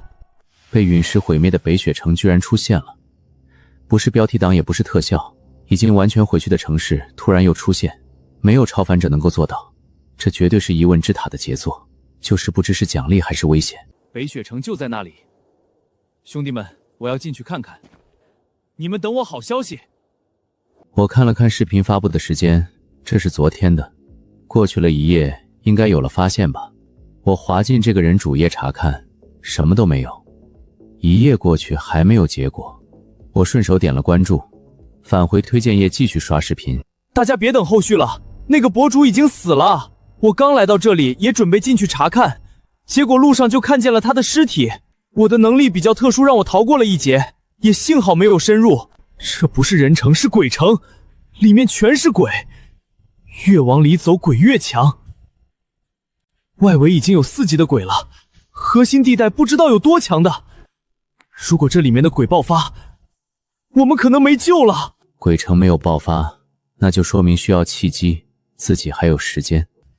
我点开评论区看了看，里面大部分人都很消极，一部分人表示无所谓，只有一小撮人表现出了乐观态度。大原市的围杀行动还在进行，许多人不顾触发危险，依旧进行追杀。兄弟们，最新消息，2级超凡者已经死了5个了，1级不知道有多少，数量还在增加。这应该是末日降临后人类最团结的一次了。大原市这个词自己有点印象，什么围杀，什么团结，大家肯定很懵。我来说一下原因。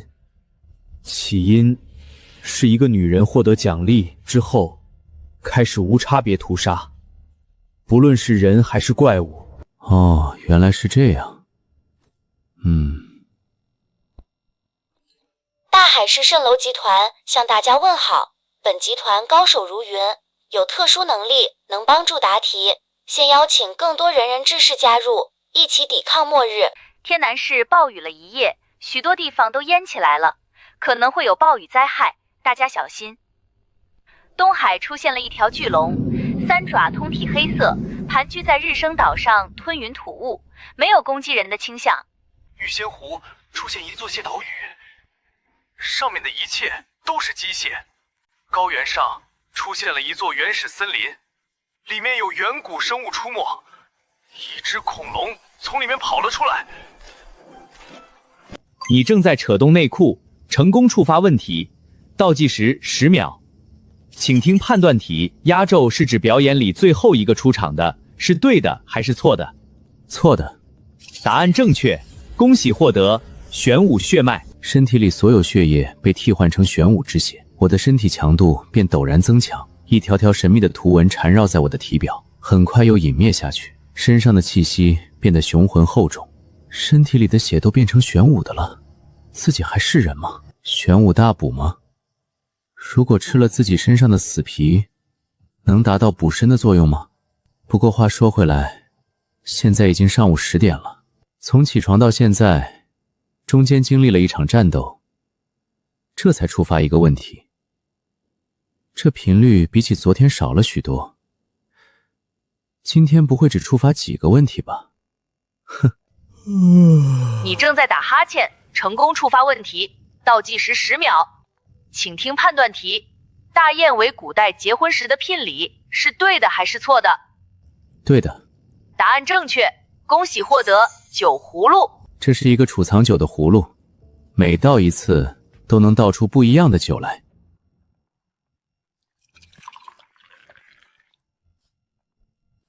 酒的味道甜甜的，不仅不辣喉咙，反而清冽润滑。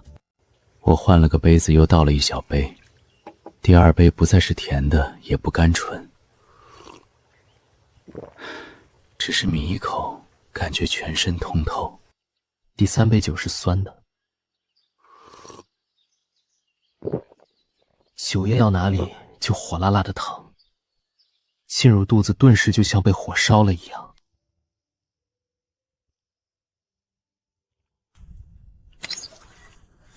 你确定那个人是跟你说大佬来了月湖？这个问题你已经问了4遍了，我很确定那个少年就是这么说的，他没有骗我的必要啊。可我们找了1天1夜，连个人影都没有找见啊。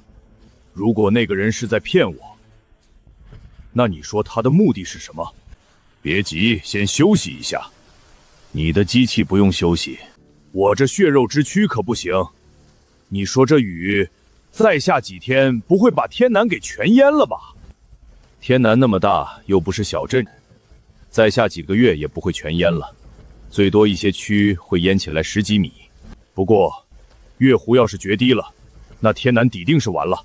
你在说屁话！月湖靠近天南市这一面更高，湖水先溢出去也是从另一边，把天南全给淹了没可能啊，除非有人把这边大堤给炸了。我没发射啊，想啥呢？那边有人在炸湖岸，快过去看看。炸大坝，有危险阵营的东西要淹天南，好算计啊！水淹天南不知道能消灭多少奖励阵营的幸存者，他的力量恐怕直达7、8级，7、8级保底10级。天南人口800万，就算第一天死一半，第二天死一半，现在还有200万，死个20万所获得的力量都不可精量了。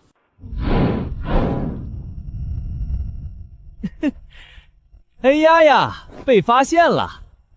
你是什么人？自我介绍一下，我叫胡碧，以前是一个外卖员。第一个问题侥幸答对，获得了奖励。你不是危险变异者，为什么炸湖堤？你难道不知道，这里炸开，月湖的水会淹进天南市区吗？我知道啊，不炸掉堤岸，怎么制造出毁灭天南的灾害呢？为什么？你被人伤害过，在你人生低谷的时候，没人帮你，还被奚落嘲讽，因此你恨这个城市。什么鬼？你们想太多了，我就是想单纯的制造一场灾难。你们看，这个雨下这么大，下这么久，必定是要形成暴雨灾害的，天南就会整个被淹，城市会被摧毁，死的人也不止几个，那会是几万、几十万、几百万。不过用不了死那么多，死到10万人，我再出手将洪灾控制。我解决了危险，这么大的危险被我解决，我的力量将会直线提升，至少是10级。你们肯定也知道，危险本来就存在，我只是把危险加大一些而已，怪不得我。解决危险，提升力量，这危险指的是答错问题引发的危险，你人为制造的，又怎么可能算在里面？你怎么知道？你试过？用踏马的屁股想也能想到啊。没有试过又怎么知道行不行呢？没有实践就没有发言权。所以你已经试过了？我没试过。这不正要进行实验吗？你用几十万人的命来进行实验？那就陪你们玩玩吧。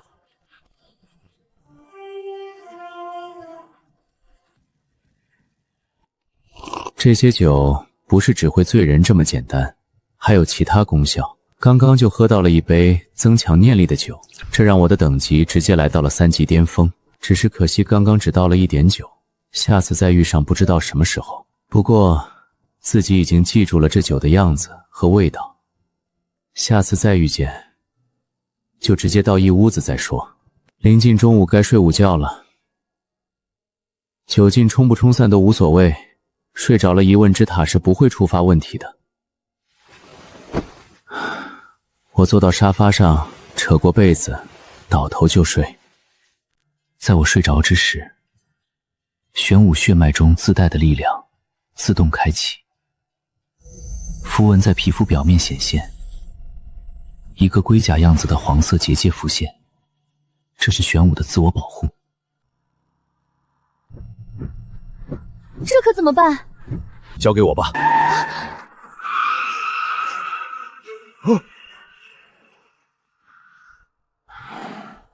爸爸是天使，他受伤了。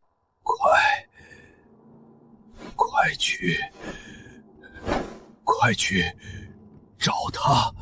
不是，大哥，你别说鸟语，你说人话呀，我没听清。身体有明显伤口21处，肾脏、肝脏破裂，肺部受损，6根肋骨折断，腰骨破裂，多处肌肉撕裂，受伤严重。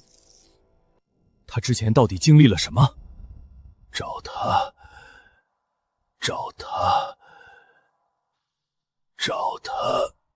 去。什么？你说什么？大哥，大点声，我听不清啊。危险！防护障开启。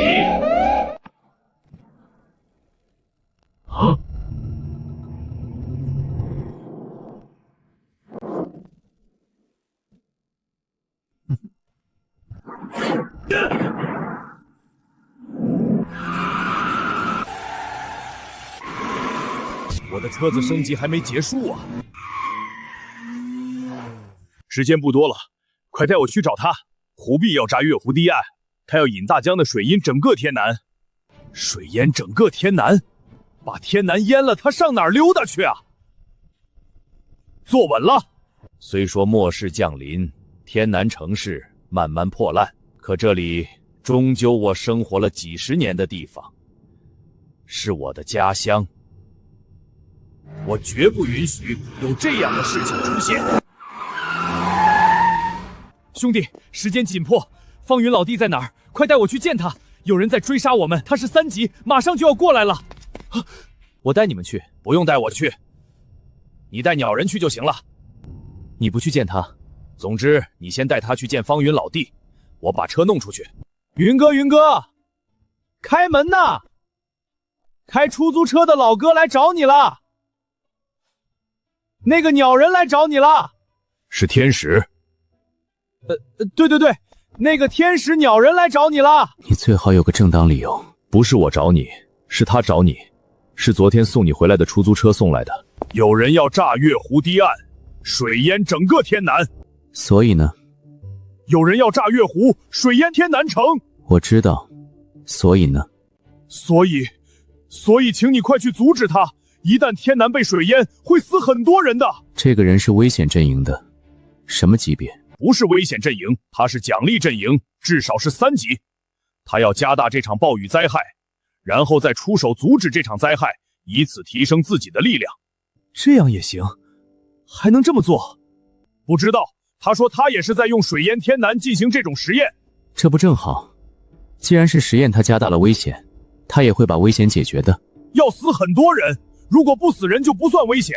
他要水淹死几十万人之后才会出手解决危险。奖励阵营的人消灭了也无法获得力量，至于会死很多人，这关我什么事？我不是救世主，也不是大圣人，尊重每个人的命运，这才是正确的选择。我的行事准则就是人不犯我，我不犯人。好处我没享受到，责任还要我来承担。你看我是那种喜欢犯贱的人吗？洪水过来，你也会受到影响。能影响我的洪水还没出生，以后别把什么人都往我这里送。不是我要送来的，是那出租车司机送来的，我只是帮忙搭了把手。他人呢？在车里。他车呢？在楼下。就这样吧，你最好去洗一下澡，这样看上去精神一些。等等。怎么？不用你阻止这场灾难，但你能不能去救救我的朋友？他还在月湖那边拖延时间，我愿意给你报仇。那先进来吧。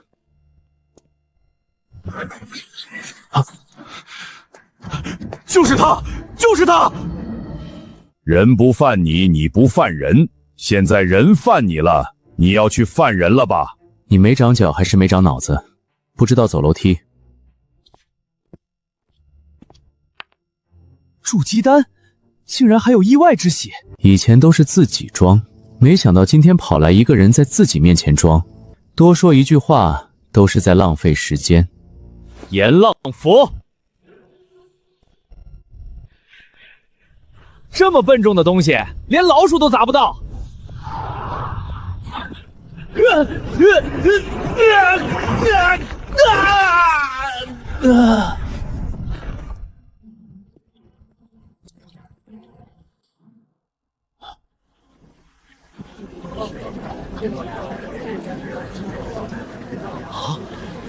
全是分身，每一个都是3级。完了，这下全完了，我们死定了。云哥，对方是3级吗？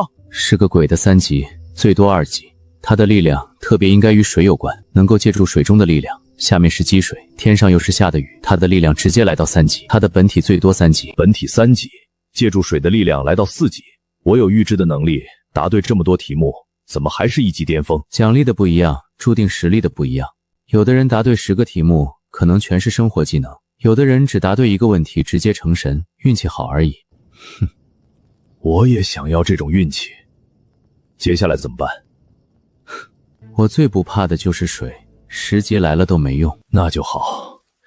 你上次遇到那个女鬼时也是这么说的，最不怕鬼物。你还不怕什么？干脆全说出来，省得我担心。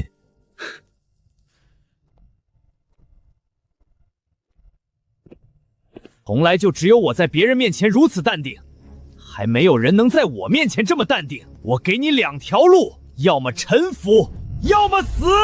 你跑这么远过来，就是为了在我面前放个屁？都要开打了，还说这种屁话？既然这样，那你就记住我的名号，不然待会儿打死你了再来说这话就晚了。杀死你的是水神胡碧，记住我的名字。你爹年纪大了，记不住。玩水，我也非常在行。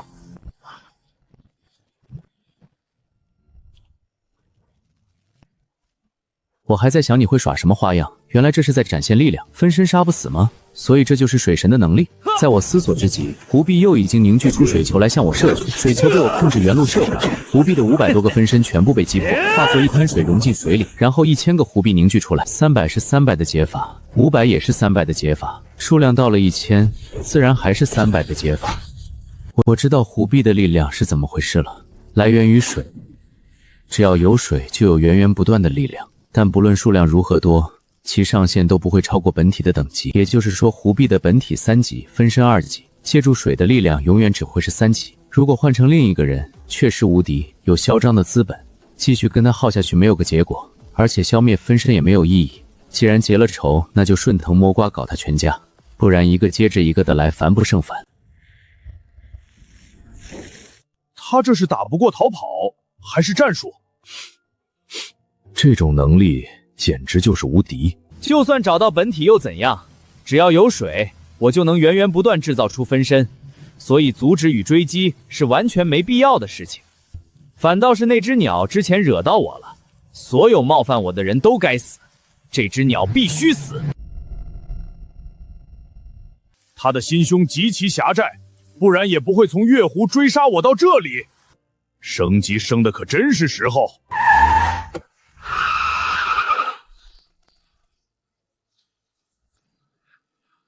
虽然能够轻易的将这些水分身消灭，可是与方云之前攻击时一样，消灭多少又会凝聚出多少，怎么杀也杀不完。不过此番情景，我之前在楼上便已经见到了。我看这只是暂时的压制，胡碧的能力太 bug 了，只要有水，他的力量就源源不断，除非波浪一直持续下去，直到天晴积水蒸发。那怎么办？能怎么办？当然是跑啊！如果没有特别的手段，胡碧根本就杀不死。快下来，我带你跑。谢谢，真是麻烦。佛力又增长了几分，帮助别人牺牲自己，我的佛法都能精进。现在距离2级已经越来越近，再有一个契机就能进入2级。放哪儿？副驾驶，这个家伙的能力太独特了，我可以一直和他耗下去，但这没有意义，只是浪费时间。趁着我的共振封印制约住了他，我带你去月湖那边，有方云在，问题应该不大。我的出租车1级只能在路上跑，2级可以水面行走和潜水，3级就能飞行了。估摸着4级可以直接进入太空，5级可入幽冥地府。但这只是估摸。在靠近天南市的暗地处，已经被炸出一个巨大的缺口。不过在这缺口位置却有一个光团将其堵住，而胡碧站在湖面上，正不停轰击着光团。这光团是一个防护罩，而在防护罩内是一个穿着战甲、背着飞行器、手里拿着玩具枪的少年。一人拖住胡碧，一人跑去摇人。这应该就是那鸟嘴里说的那个朋友了。这防护罩能扛住胡碧的攻击，至少是3级巅峰或者4级。看这个样子，应该不是4级器物，只是3级巅峰。收了你的玻璃罩吧，他在跟你闹着玩。邓德祥终于把人请来了，我拖住了时间。也许吧。胡碧虽然只有3级，但现在站在月湖上，又下着大雨，实力能达到4级，这个防护罩根本就不可能挡住。唯一的解释就是胡碧在闹着玩。我等你很久了。能控水又能飞，我没有感受到法力和灵力。你的力量是什么？你有没有听过一句话？什么？反派死于话多。待会儿我会先撕烂你的嘴，再杀了你！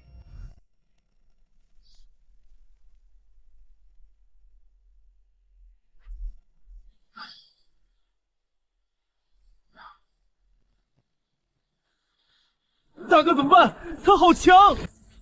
你在这里撑了这么久，有找到他的弱点吗？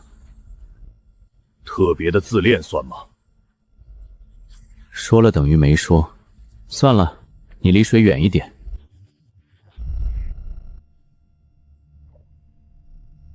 怎么控制狐婢自己知道，可怎么杀掉狐婢就无从入手了。这要怎么把它从水里分离出来？如果不是还有雨水从天上落下来，远处大江里的水在奔流，此刻这幅场景就像一张刚刚拍出来的照片，一切都定格在了一瞬间。你这是什么法术？这定水针的定水范围大致也就刚刚好一个月湖大小。说起来这点范围有点拉胯。月湖水位在4米的时候，水量容积为73亿立方米，水域面积2300平方公里。我想的是月湖连接着大江，定水针能不能将大江也定住？大江连接着海洋，海洋是不是也能定住？海洋连接着其他江河，这些江河是不是也能定住？现在看来是自己想多了。我问你话，这是什么法术？该怎么把狐婢杀死？说起来身上有用的杀伤性道具并不多，而此时能派上用场的似乎只有哭丧棒了。用哭丧棒把狐婢的魂聚出来，这个法子好像可以。哥，怎么了？你有消灭他的办法吗？这没有。你能把他控制住，不能杀了他。你知道的，这个该死的疑问之塔给出的奖励不成体系，体系太多了，控制住不一定能杀。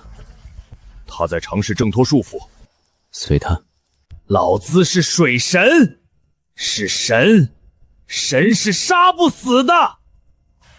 你有种就杀了我，让我看看你有没有这个能力。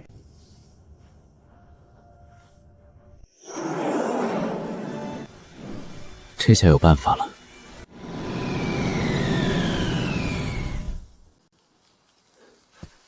定水吗？我知道，早上的时候我就见过云哥用过，整条街的水都被定住了。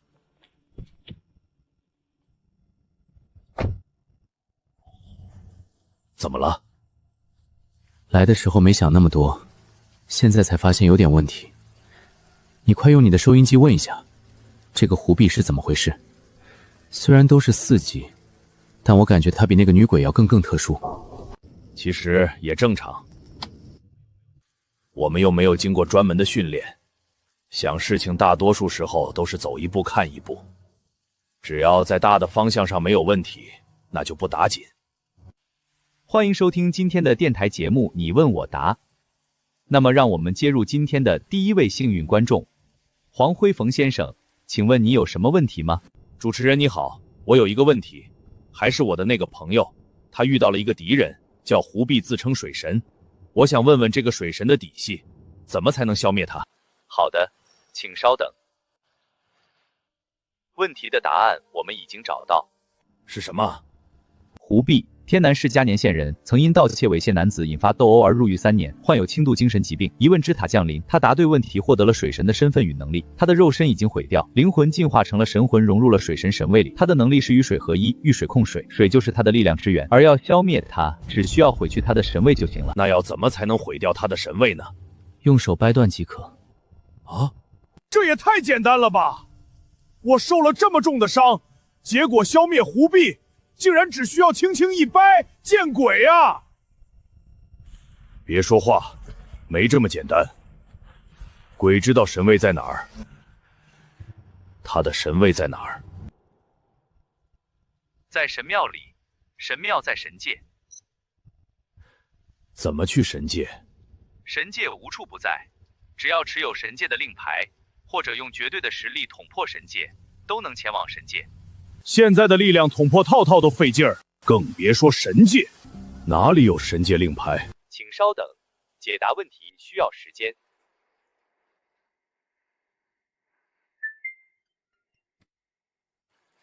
怎么了？可以了，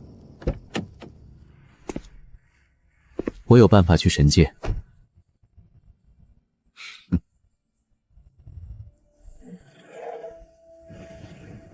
什么意思？梯子能去神界？怪不得你这么张狂，有这种近乎无敌的能力，换了谁都会一样。不过你运气不好，遇到了我。凡人不是不能诛神，我可以开挂。你什么意思？你以为把你的神位放在神界里，我就没有办法拿到？我不仅进了神界，我还找到了你的神位。不可能！你不可能进入神界！你不是神，也没有令牌，你打不破神界。下辈子记住，没事不要去招惹别人。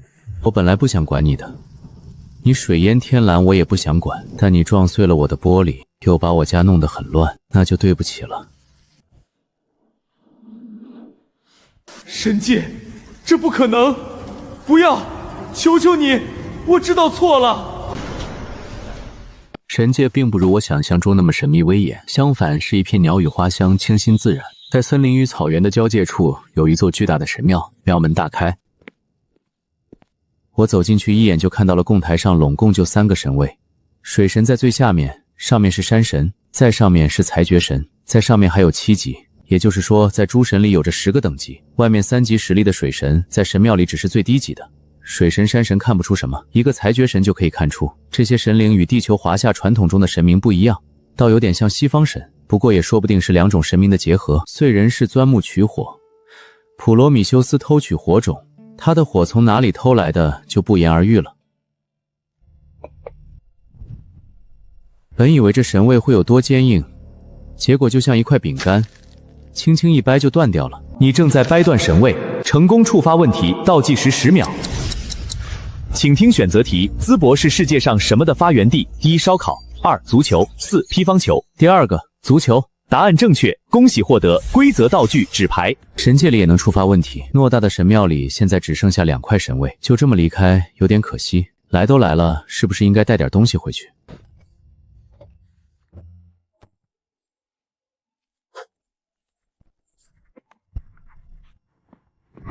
神界的花草树木或许拥有奇异的功能，我便采摘了一些。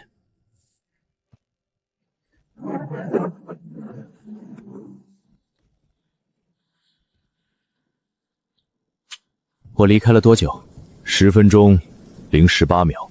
在神界里自己也就待了这么长时间，看来神界与现实世界的时间流速是一样的。云哥，神界里是什么样子？门票钱200，我嫌贵，50又便宜了，100块差不多。怎么有种平价旅游景区的感觉？这是神界？这话里会有什么其他深刻的含义？怎么听上去就是一句普通的不能再普通的评价？怎么样了？找到神位了吗？找到了，掰碎了，还发现了一件事。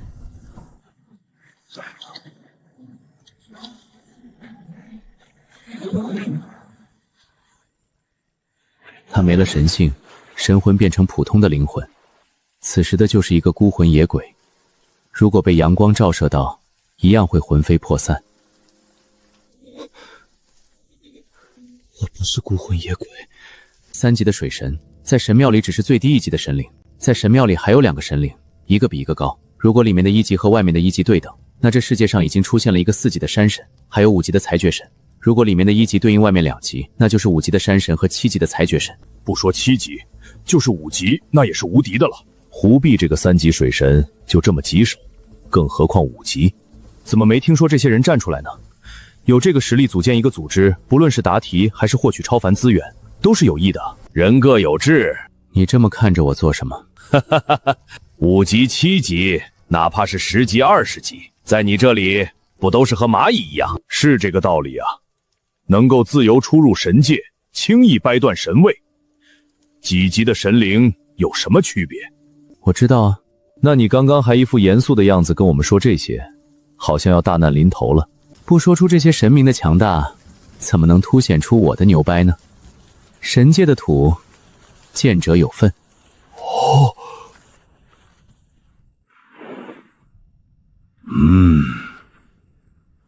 主要是神界，要是降下神罚啊，诅咒什么的，不能我一个人扛。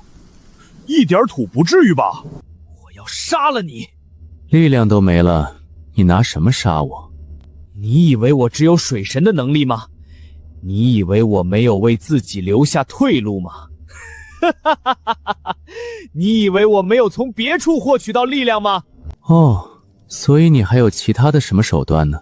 这世界上不知道多少人被水淹死，就是这月湖古往今来也不知道淹死了多少人。我现在虽然是灵魂状态，但我有一鬼法可以召唤出水中冤魂，他们的怨念之力足以把你们全部杀死。鬼法？冤魂？冤魂？你知道你在跟谁说话吗？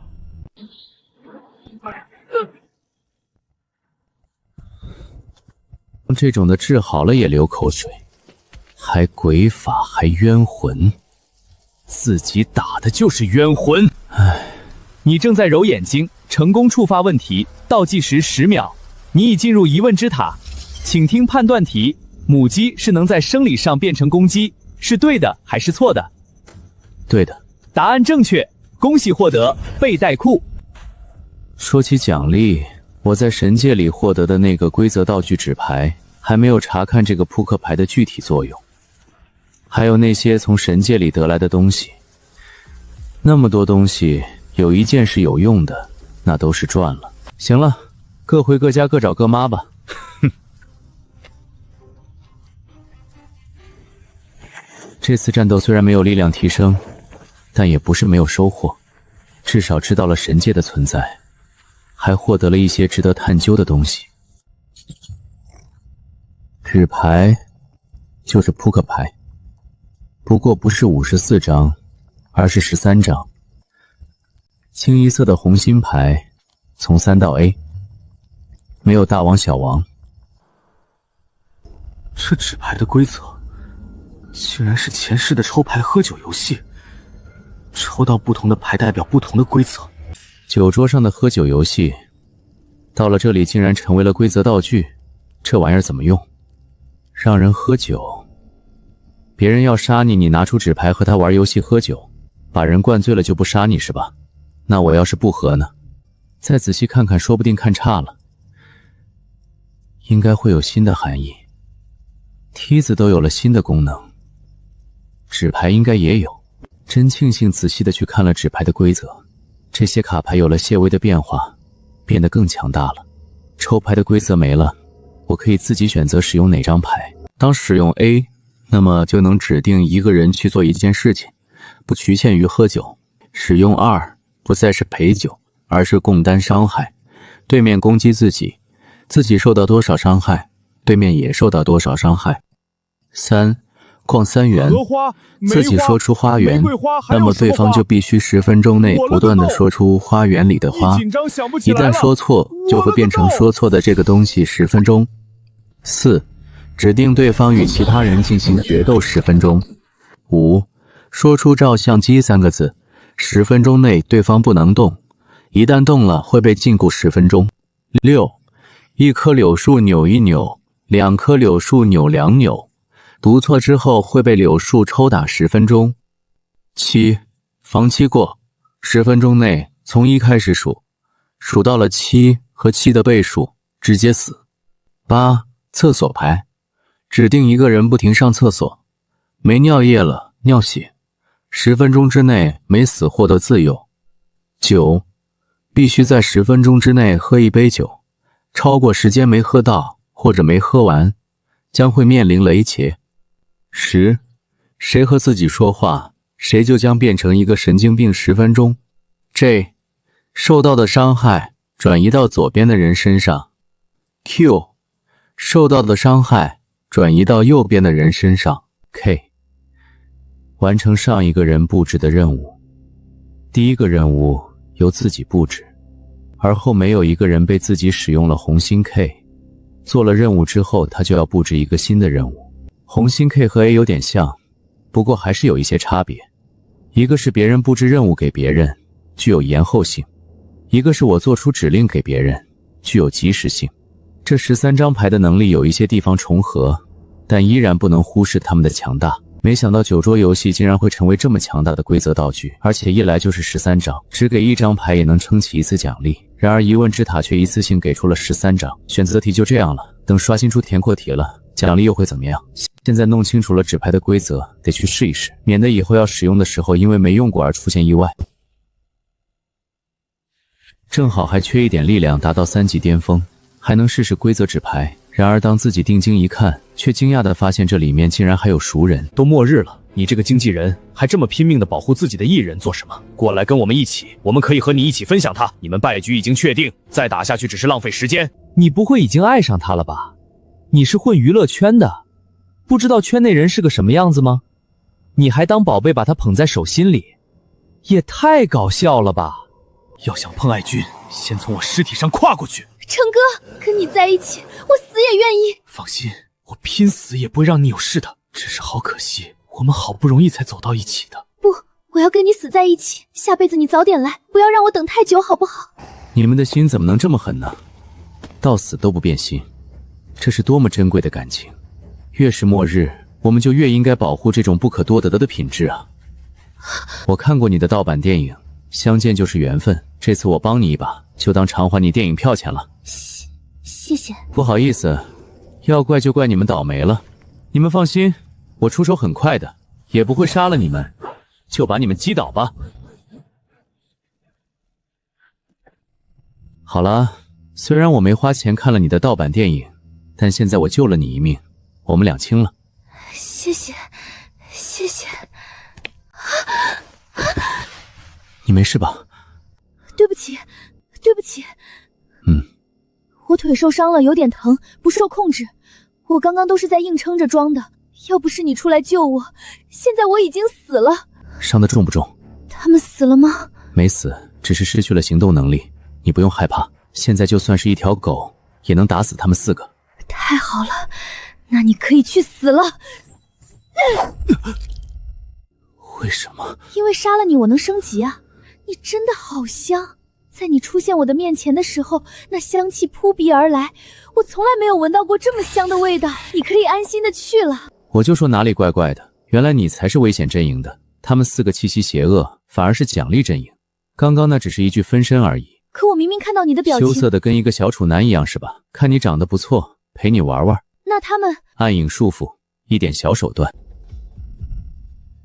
一开始听他们劝经纪人一起分享你，我还以为是分享你的美色，现在看来是分享杀了之后获得的力量。这么看来的话，经纪人是奖励阵营，你是危险阵营。你们2个是怎么走到一起的？你不想杀他吗？还是说你们之间真有爱情？和他们拼了！不必了，对不起，不能陪你到最后了。你一定要好好活着，替我活着。他是奖励阵营，杀了他也不会提升力量。只要你们愿意放过他，让我做什么都可以，玩弄我或者杀了我，我都心甘情愿。真的假的？这话说的自己心潮澎湃。漂亮的女人就是站在那里不说话也让人异动，更何况说出了这种话呢？真的什么都可以？能探查你的心脏吗？可以。你可以去死了。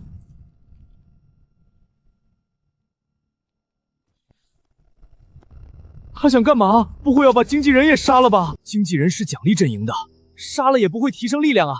他不会杀的性情，连我们也杀了吧？我们可没有惹他。我听到了。您随意，您随意，你想杀多少杀多少。是啊，是啊，你要是想把我兄弟杀了都行。你们当我是杀人狂？没有，我们只是有一些好奇。好奇什么？对，就是好奇。现在又对经纪人出手，我们很好奇这经纪人是不是有什么问题啊？对，我们就是好奇这个。我确实说了答应别人的事一定会做到，可我刚刚答应他了吗？况且就算答应了，但如果是他事先骗了我，那我反骗回去不算什么吧？骗了你？我不理解他是怎么骗了你。一开始我也没有察觉，刚刚仔细回想了一下才感觉到问题。卓爱君竟然愿意为经纪人去死，这也太奇怪了。因为爱情，这有什么奇怪的？就是因为爱情，所以才奇怪。爱情这种东西只有影视剧里才会有，现实社会里怎么可能存在？这大佬不会被爱情伤害过吧？就算真有爱情，我就当他有爱情。那么新的问题又来了，你们不觉得奇怪吗？来试试就知道，是不是真的昏迷了？竟然被你发现了！你上当了。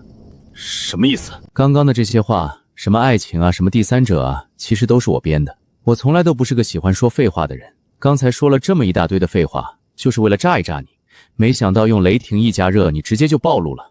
看来我感应的没错，你的身体里果然有东西。如果只是隐藏的不好被发现了，倒也还没有那么气愤。可这却是被炸出来的。你别你啊我啊的，现在确定你有问题，那你就去死吧。要我死，我先让你们死。既然我活不成，那大家就鱼死网破。这些白雾阻拦了自己的去路，白雾中有浓浓的阴冥气息，比上次还要浓厚得多。要不是胸前的佛骨舍利亮起佛光，将自己保护在内，这些阴冥气息已经让自己受伤了。不知道是不是因为自己是滑下来的，总是能碰到一些鬼啊神啊的。眼见周围的白雾越来越多，越来越浓密，我脑筋一转，有了一个骚主意，把3根香捡起来，直接送进了答题空间里。在我把香收进答题空间时，就听到了锁链与地面摩擦的声音，声音越来越清晰，渐渐的声音到了近处，浓雾里的身影显露了出来，一手拿着金色权杖，一手托着铁链，神情冷漠。这还不是虚影，而是实体，是七爷亲临，7级8级的不都得给灭了？为了对付我一个小小的4级，我何德何能啊？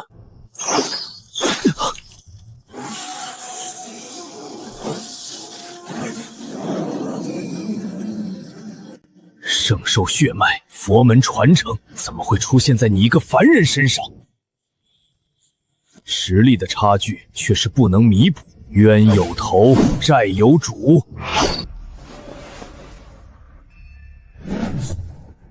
把你手里的东西给我。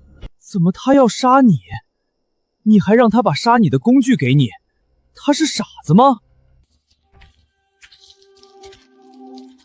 还真是傻子。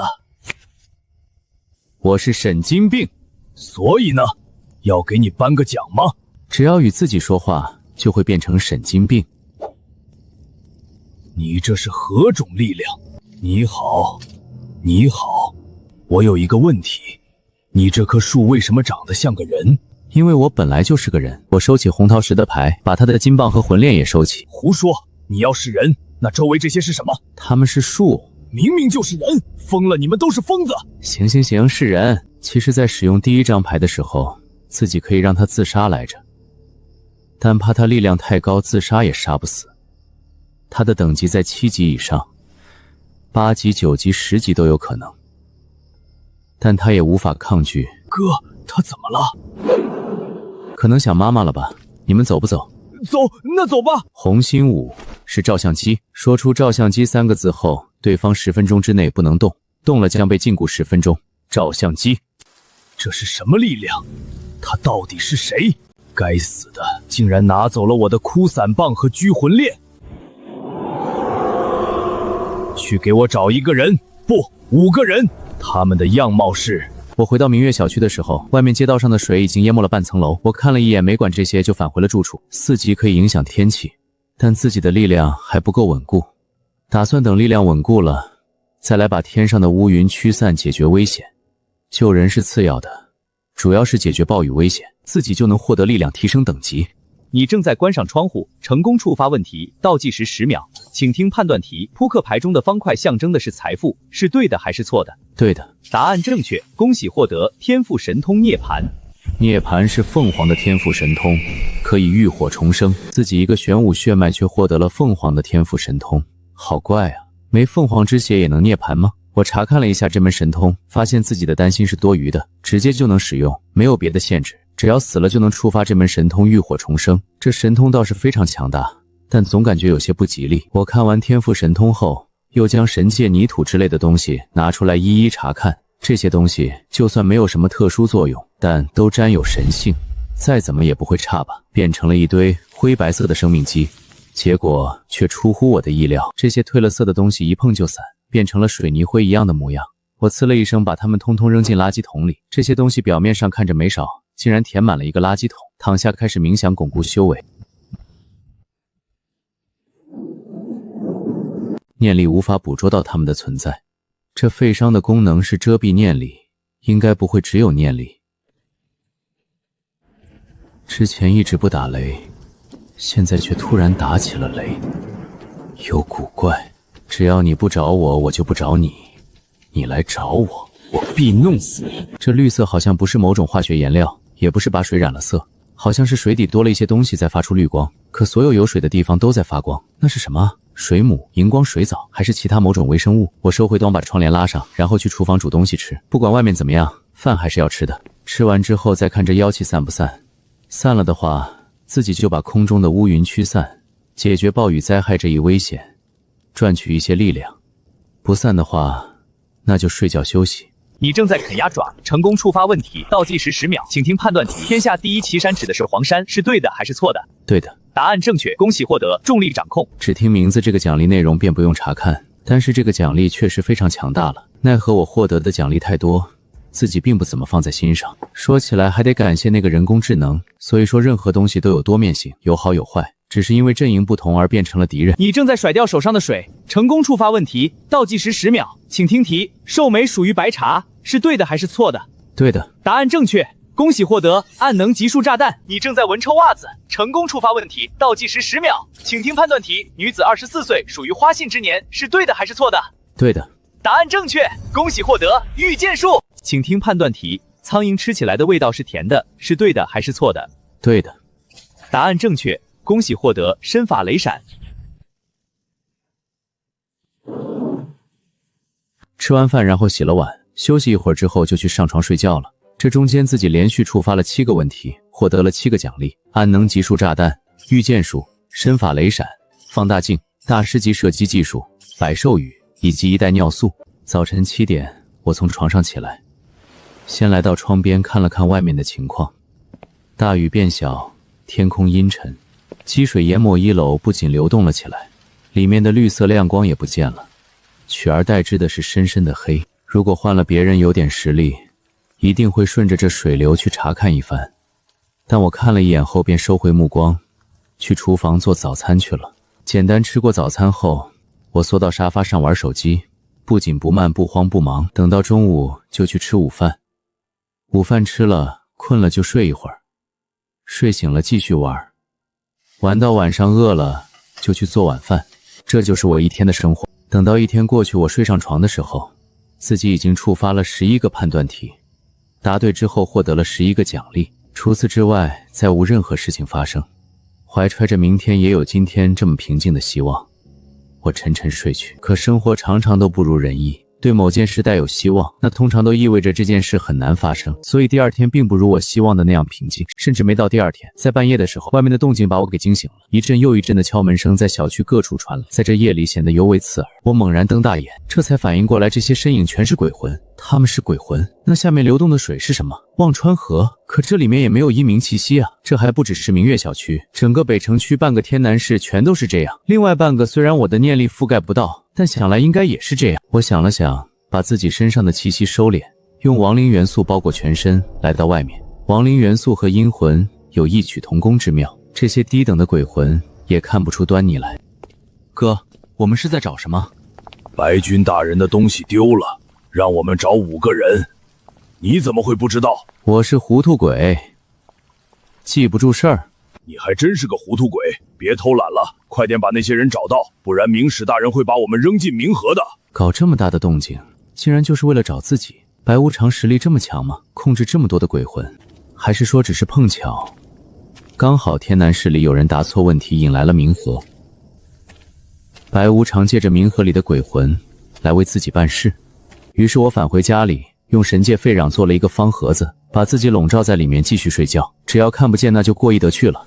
果然罪不可恕，今日我必要将你裁决。裁决之书请指引我位置。裁决之书是神器，其强就强在实力比裁决神强的他感应不到位置，所以这也就使得裁决神的每次裁决都100%的成功。这身影正是我之前在神庙里看到的3神之一，裁决神风宁。他受到某种力量的牵引，从东边过来，刚一来到天南市外，就感受到了强烈的罪恶气息，手中裁决之书哗啦啦的翻阅不停，这表明其人所犯下的罪孽程度罪无可赦。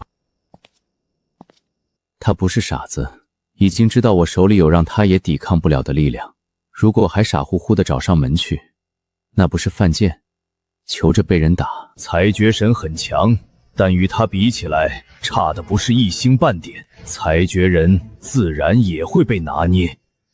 裁决神的作用是找到对方，而借刀杀人，他找不到位置，裁决神可以。也正好天安市出现一条冥河，这冥河和地府忘川有相似之处，容纳万千鬼魂，却又没有忘川强大。他便把鬼魂从里面召了出来，袭扰城中居民。我倒要看看谁能破得了我这鬼城。只要我解决了鬼城这个危险，就能成为唯一真神。怎么还有出租车在跑？鬼出租？人？鬼？不能是神仙？我前2天才遇到一个神仙，他竟然要水淹天南，要拿几十万人的命去升级。如果将这神仙解决，再把这边的罪孽之人解决，那不是铁定的6级？听你的口气，你是神？我乃是裁决神，制裁一切罪恶。你不会也来一个水淹全城吧？竟然还有这种事！是谁？他在哪里？这人是好人，虽然还不确定是不是人，但一定是好的。不要激动，已经死了，被我兄弟给灭了。你兄弟？他灭了神？他也是神？他不是神，不过确实有点神。不是神怎么可能杀死神？你在骗我？骗你做什么？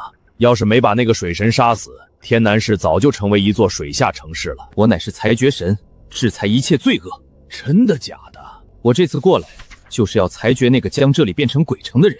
不跟你多说，你看好吧，很快天南市的鬼魂就会散去。这神感觉很厉害。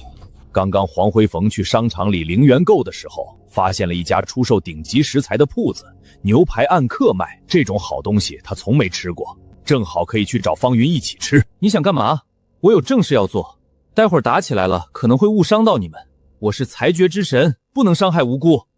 没跟着你，我去找我兄弟吃火锅，他在明月小区，要不你让我先走？你走。好。你不会也去明月小区吧？之前风宁说要解决把天南市变成鬼城的罪魁祸首来着。这个罪魁祸首不会就是方云吧？方老弟有这个能力？什么小区？我是按照裁决书的指引前行，前面再走不远就是目的地。前面就是明月小区。你那位弑神的兄弟就在明月小区，所以这鬼城也很有可能是他造成的。我不知道，你不会真去找他吧？别啊，没仇没怨的。我看你人还不错，别去送死啊！你这是要去送死吗？送死？开什么玩笑？我去送死？他能把我杀死？这世上能杀死我的人还没生出来。我说的是实话，他杀神就跟捏死一只蚂蚁一样简单。对不起，我不是瞧不起你，我要让他尝尝我裁决之剑的厉害。裁决之剑，出来吧。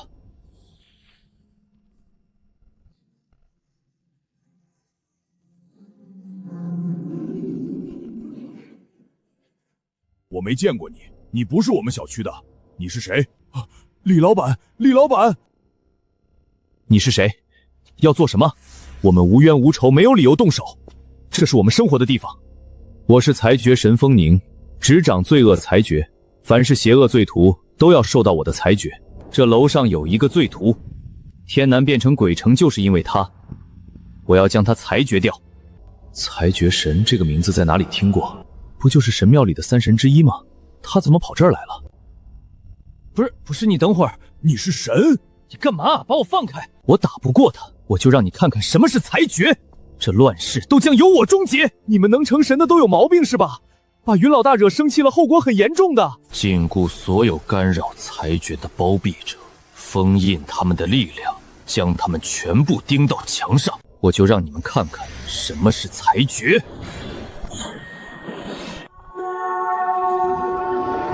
住手！管你是几级的神，别惹方云啊！这些人简直不可理喻，跟失心疯一样。嘴上口口声声说的都是为他好的话，实际上一个骂的比一个脏。你们别太过分了，我虽然不会伤及无辜，但不代表我就好欺负。没人欺负你啊，大哥！我话没说完你就走了，你不能惹方老弟，他可以轻易杀死你的。神界知不知道？神庙知不知道？神位知不知道？他可以……完了，云老大出来了，现在说什么都晚了。不关我的事儿了，我可是极力阻止他的。怎么，你老是会给我找事？我冤枉啊！这个逼他要来杀你，我极力阻止，然后他就把我钉墙上了。就这种劝人的方法，不是起了反作用？你是危险阵营的？不是。那你吃多了没事做来找我麻烦？我要裁决你，你让天南市成为鬼城，民怨沸腾，罪恶滔天。裁决神风宁，你听过我的名字？让天南市变成鬼城的不是我，你找错人了。裁决之书指引怎么可能有错？别说废话了，你所犯下的罪恶必须得到制裁。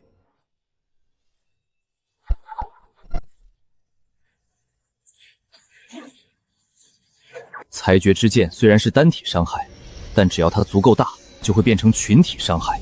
可现在他被闪电包围，这一剑落下来，他也得挨批。但就在他翻书的时候，我动作比他还快。我拿出了红心 A 这张牌，不需要我说什么话，是主动能力，使用后就能触发。他感觉到一股尿意，根本来不及多想，因为尿已经涌了出来。这下也不需要他选择了，直接就尿在了裤子里。霎时间，他便感觉到一股热流从大腿滑过到小腿，再到脚后跟，最后到鞋底。出手了吗？怎么出手的没看清啊？你不用掩藏，你出丑的样子是我做的，你出丑的视频我已经拍下来了。如果你再来找我麻烦，我就把它传到网上去。你以为这样我就会妥协？只要杀了你，拿回视频，谁又能知道？你在撒尿呢？唉，谁说撒尿的时候就不能活动了？真拿你没办法。给小区守门10年，红心 K 是任务牌，虽然和红心 A 一样，都是指使对方做一件事，但任务牌只有第一个任务由我提出，剩下的都是被使用任务牌的人来说。这是什么力量？你对我做了什么？守门10年，中途表现好，我可以放了你。我只忠诚于裁决之书，我就算死也不会为你做事。风宁终于反应过来，对方手里有着制服他的力量。原来刚才那些人说的话都是真的，我永远都不会为你做事的。我懒得管他，他只是小鬼，后面的主谋还没有现身。出来吧，我知道你在看着。既然来了，那就出来见个面，说句话。怎么，不想要你的东西了？在跟谁说话？暗处还有人。终于来了，好像有点不对。白无常是鬼，他出来应该是阴气森森，可这空中的漩涡里不仅阴气浓厚，而且还充满了妖气。白无常和妖完全就不沾边，而且这阴气比之前见过的还要强大纯粹，似乎是阴冥气息的浓缩版。白无常是鬼，他出来应该是阴气森森，可这空中的漩涡里不仅阴气浓厚，而且还充满了妖气。白无常和妖完全就不沾边，而且这阴气比之前见过的还要强大纯粹，似乎是阴冥气息的浓缩版。我脸色微变，不是白无常，这是别的危险。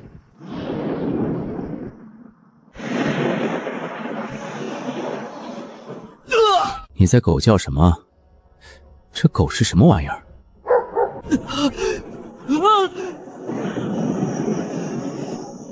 以后再玩吧，现在你先给我滚下来。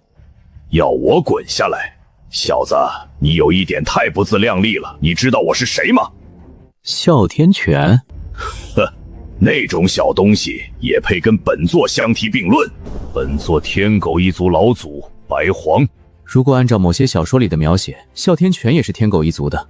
这么说来，在天狗一族老祖面前，哮天犬确实是小东西。我先一步出手，拿出了红心3。其实这个时候 A 更有用，白黄这么好的实验对象，不试试太可惜了。星期天逛3园，什么园？动物园。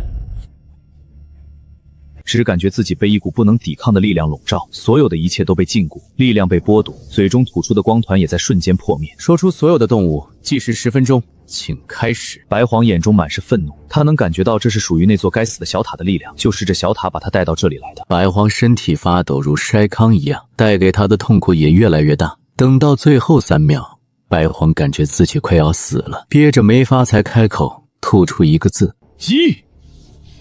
正确。倒计时1秒。云老大，你10级了？没有，用了疑问之塔的一个奖励。别，你别告诉我，我还想多活几年。我懂知道的越多，死的越快。被知道了又怎么样？他真是越挫越勇，明明每次身体都会破灭，却又一次次的凝聚。裁决之书会自动为我凝聚身体，裁决之书不灭，我的身体就不灭，这不是我能控制的。你以为我想这样？不过哪怕这天上的妖物超过10级，哪怕他是20级、30级，也不可能杀死我。哈哈，我是不死的，永远别想杀死我。你们可以禁锢我，但就是杀不死我。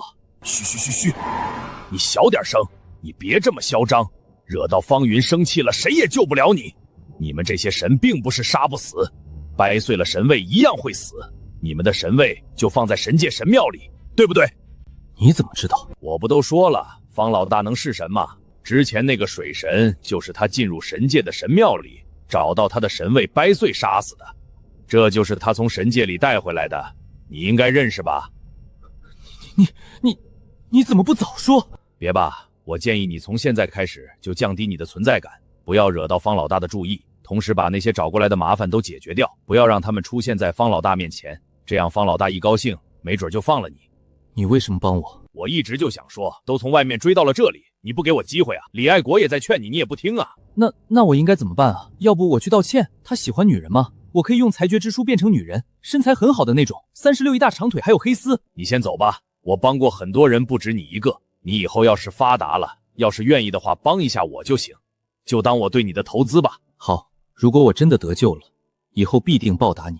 我对裁决之书发誓。好，对了，还有一件事。什么？你刚刚说你可以用裁决之书变成美女，36亿大长腿黑丝，是不是真的？我不是不相信你，我就是想开开眼界。哎呦，嘴花花惯了，忘了媳妇儿还在后面坐着。我错了。看大门就看大门吧，许多英雄好汉都是从小人物做起的。你正在整理头发，成功触发问题，倒计时10秒，请听判断题：小考拉闻起来和糖浆一个味，是对的还是错的？对的，答案正确，恭喜获得造梦之术。现在已经过去了5分钟，不愧是天狗一族老祖，连续说了5分钟都没有出错，保不齐他就能说上10分钟。所以我决定在第9分钟要完了的时候，再衔接上红心6。一棵柳树扭一扭，地孤牛、地老虎、蚯蚓、楼庐、暴鸡母，错误！我就知道，妈的狗爷，我活够了！你有种弄死我，我不怕！他就不是一个愿意服软的狗，堂堂天狗一族老祖，什么时候受过这种屈辱？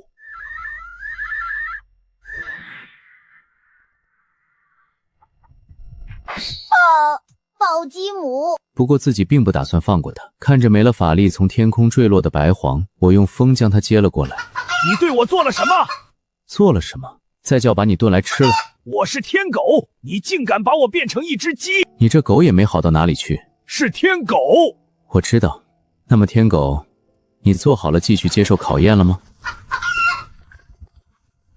每次数值增长1，计时10分钟。一棵柳树扭一扭，2棵柳树扭2扭。老子不干！之前还不是努力了，结果怎么样？谁爱玩谁玩吧，老子摆烂了。小小疼痛不足挂齿。一棵柳树扭一扭，101棵柳树扭101扭，102棵柳树柳，102柳。仅仅过去5分钟，他便出了错。错误？哪里错了？我干宁娘哪里错了？你这是在找死！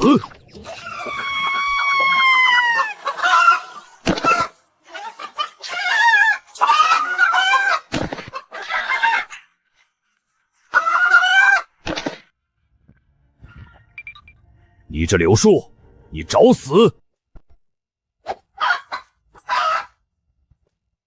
你这柳树，你给本座等着！让他去守单元楼大门，和风铃一样也是10年。这样子以后就不会被打扰了吧？5级的裁决神看大门，至少10级的狗神看大楼，他们明月小区无敌了。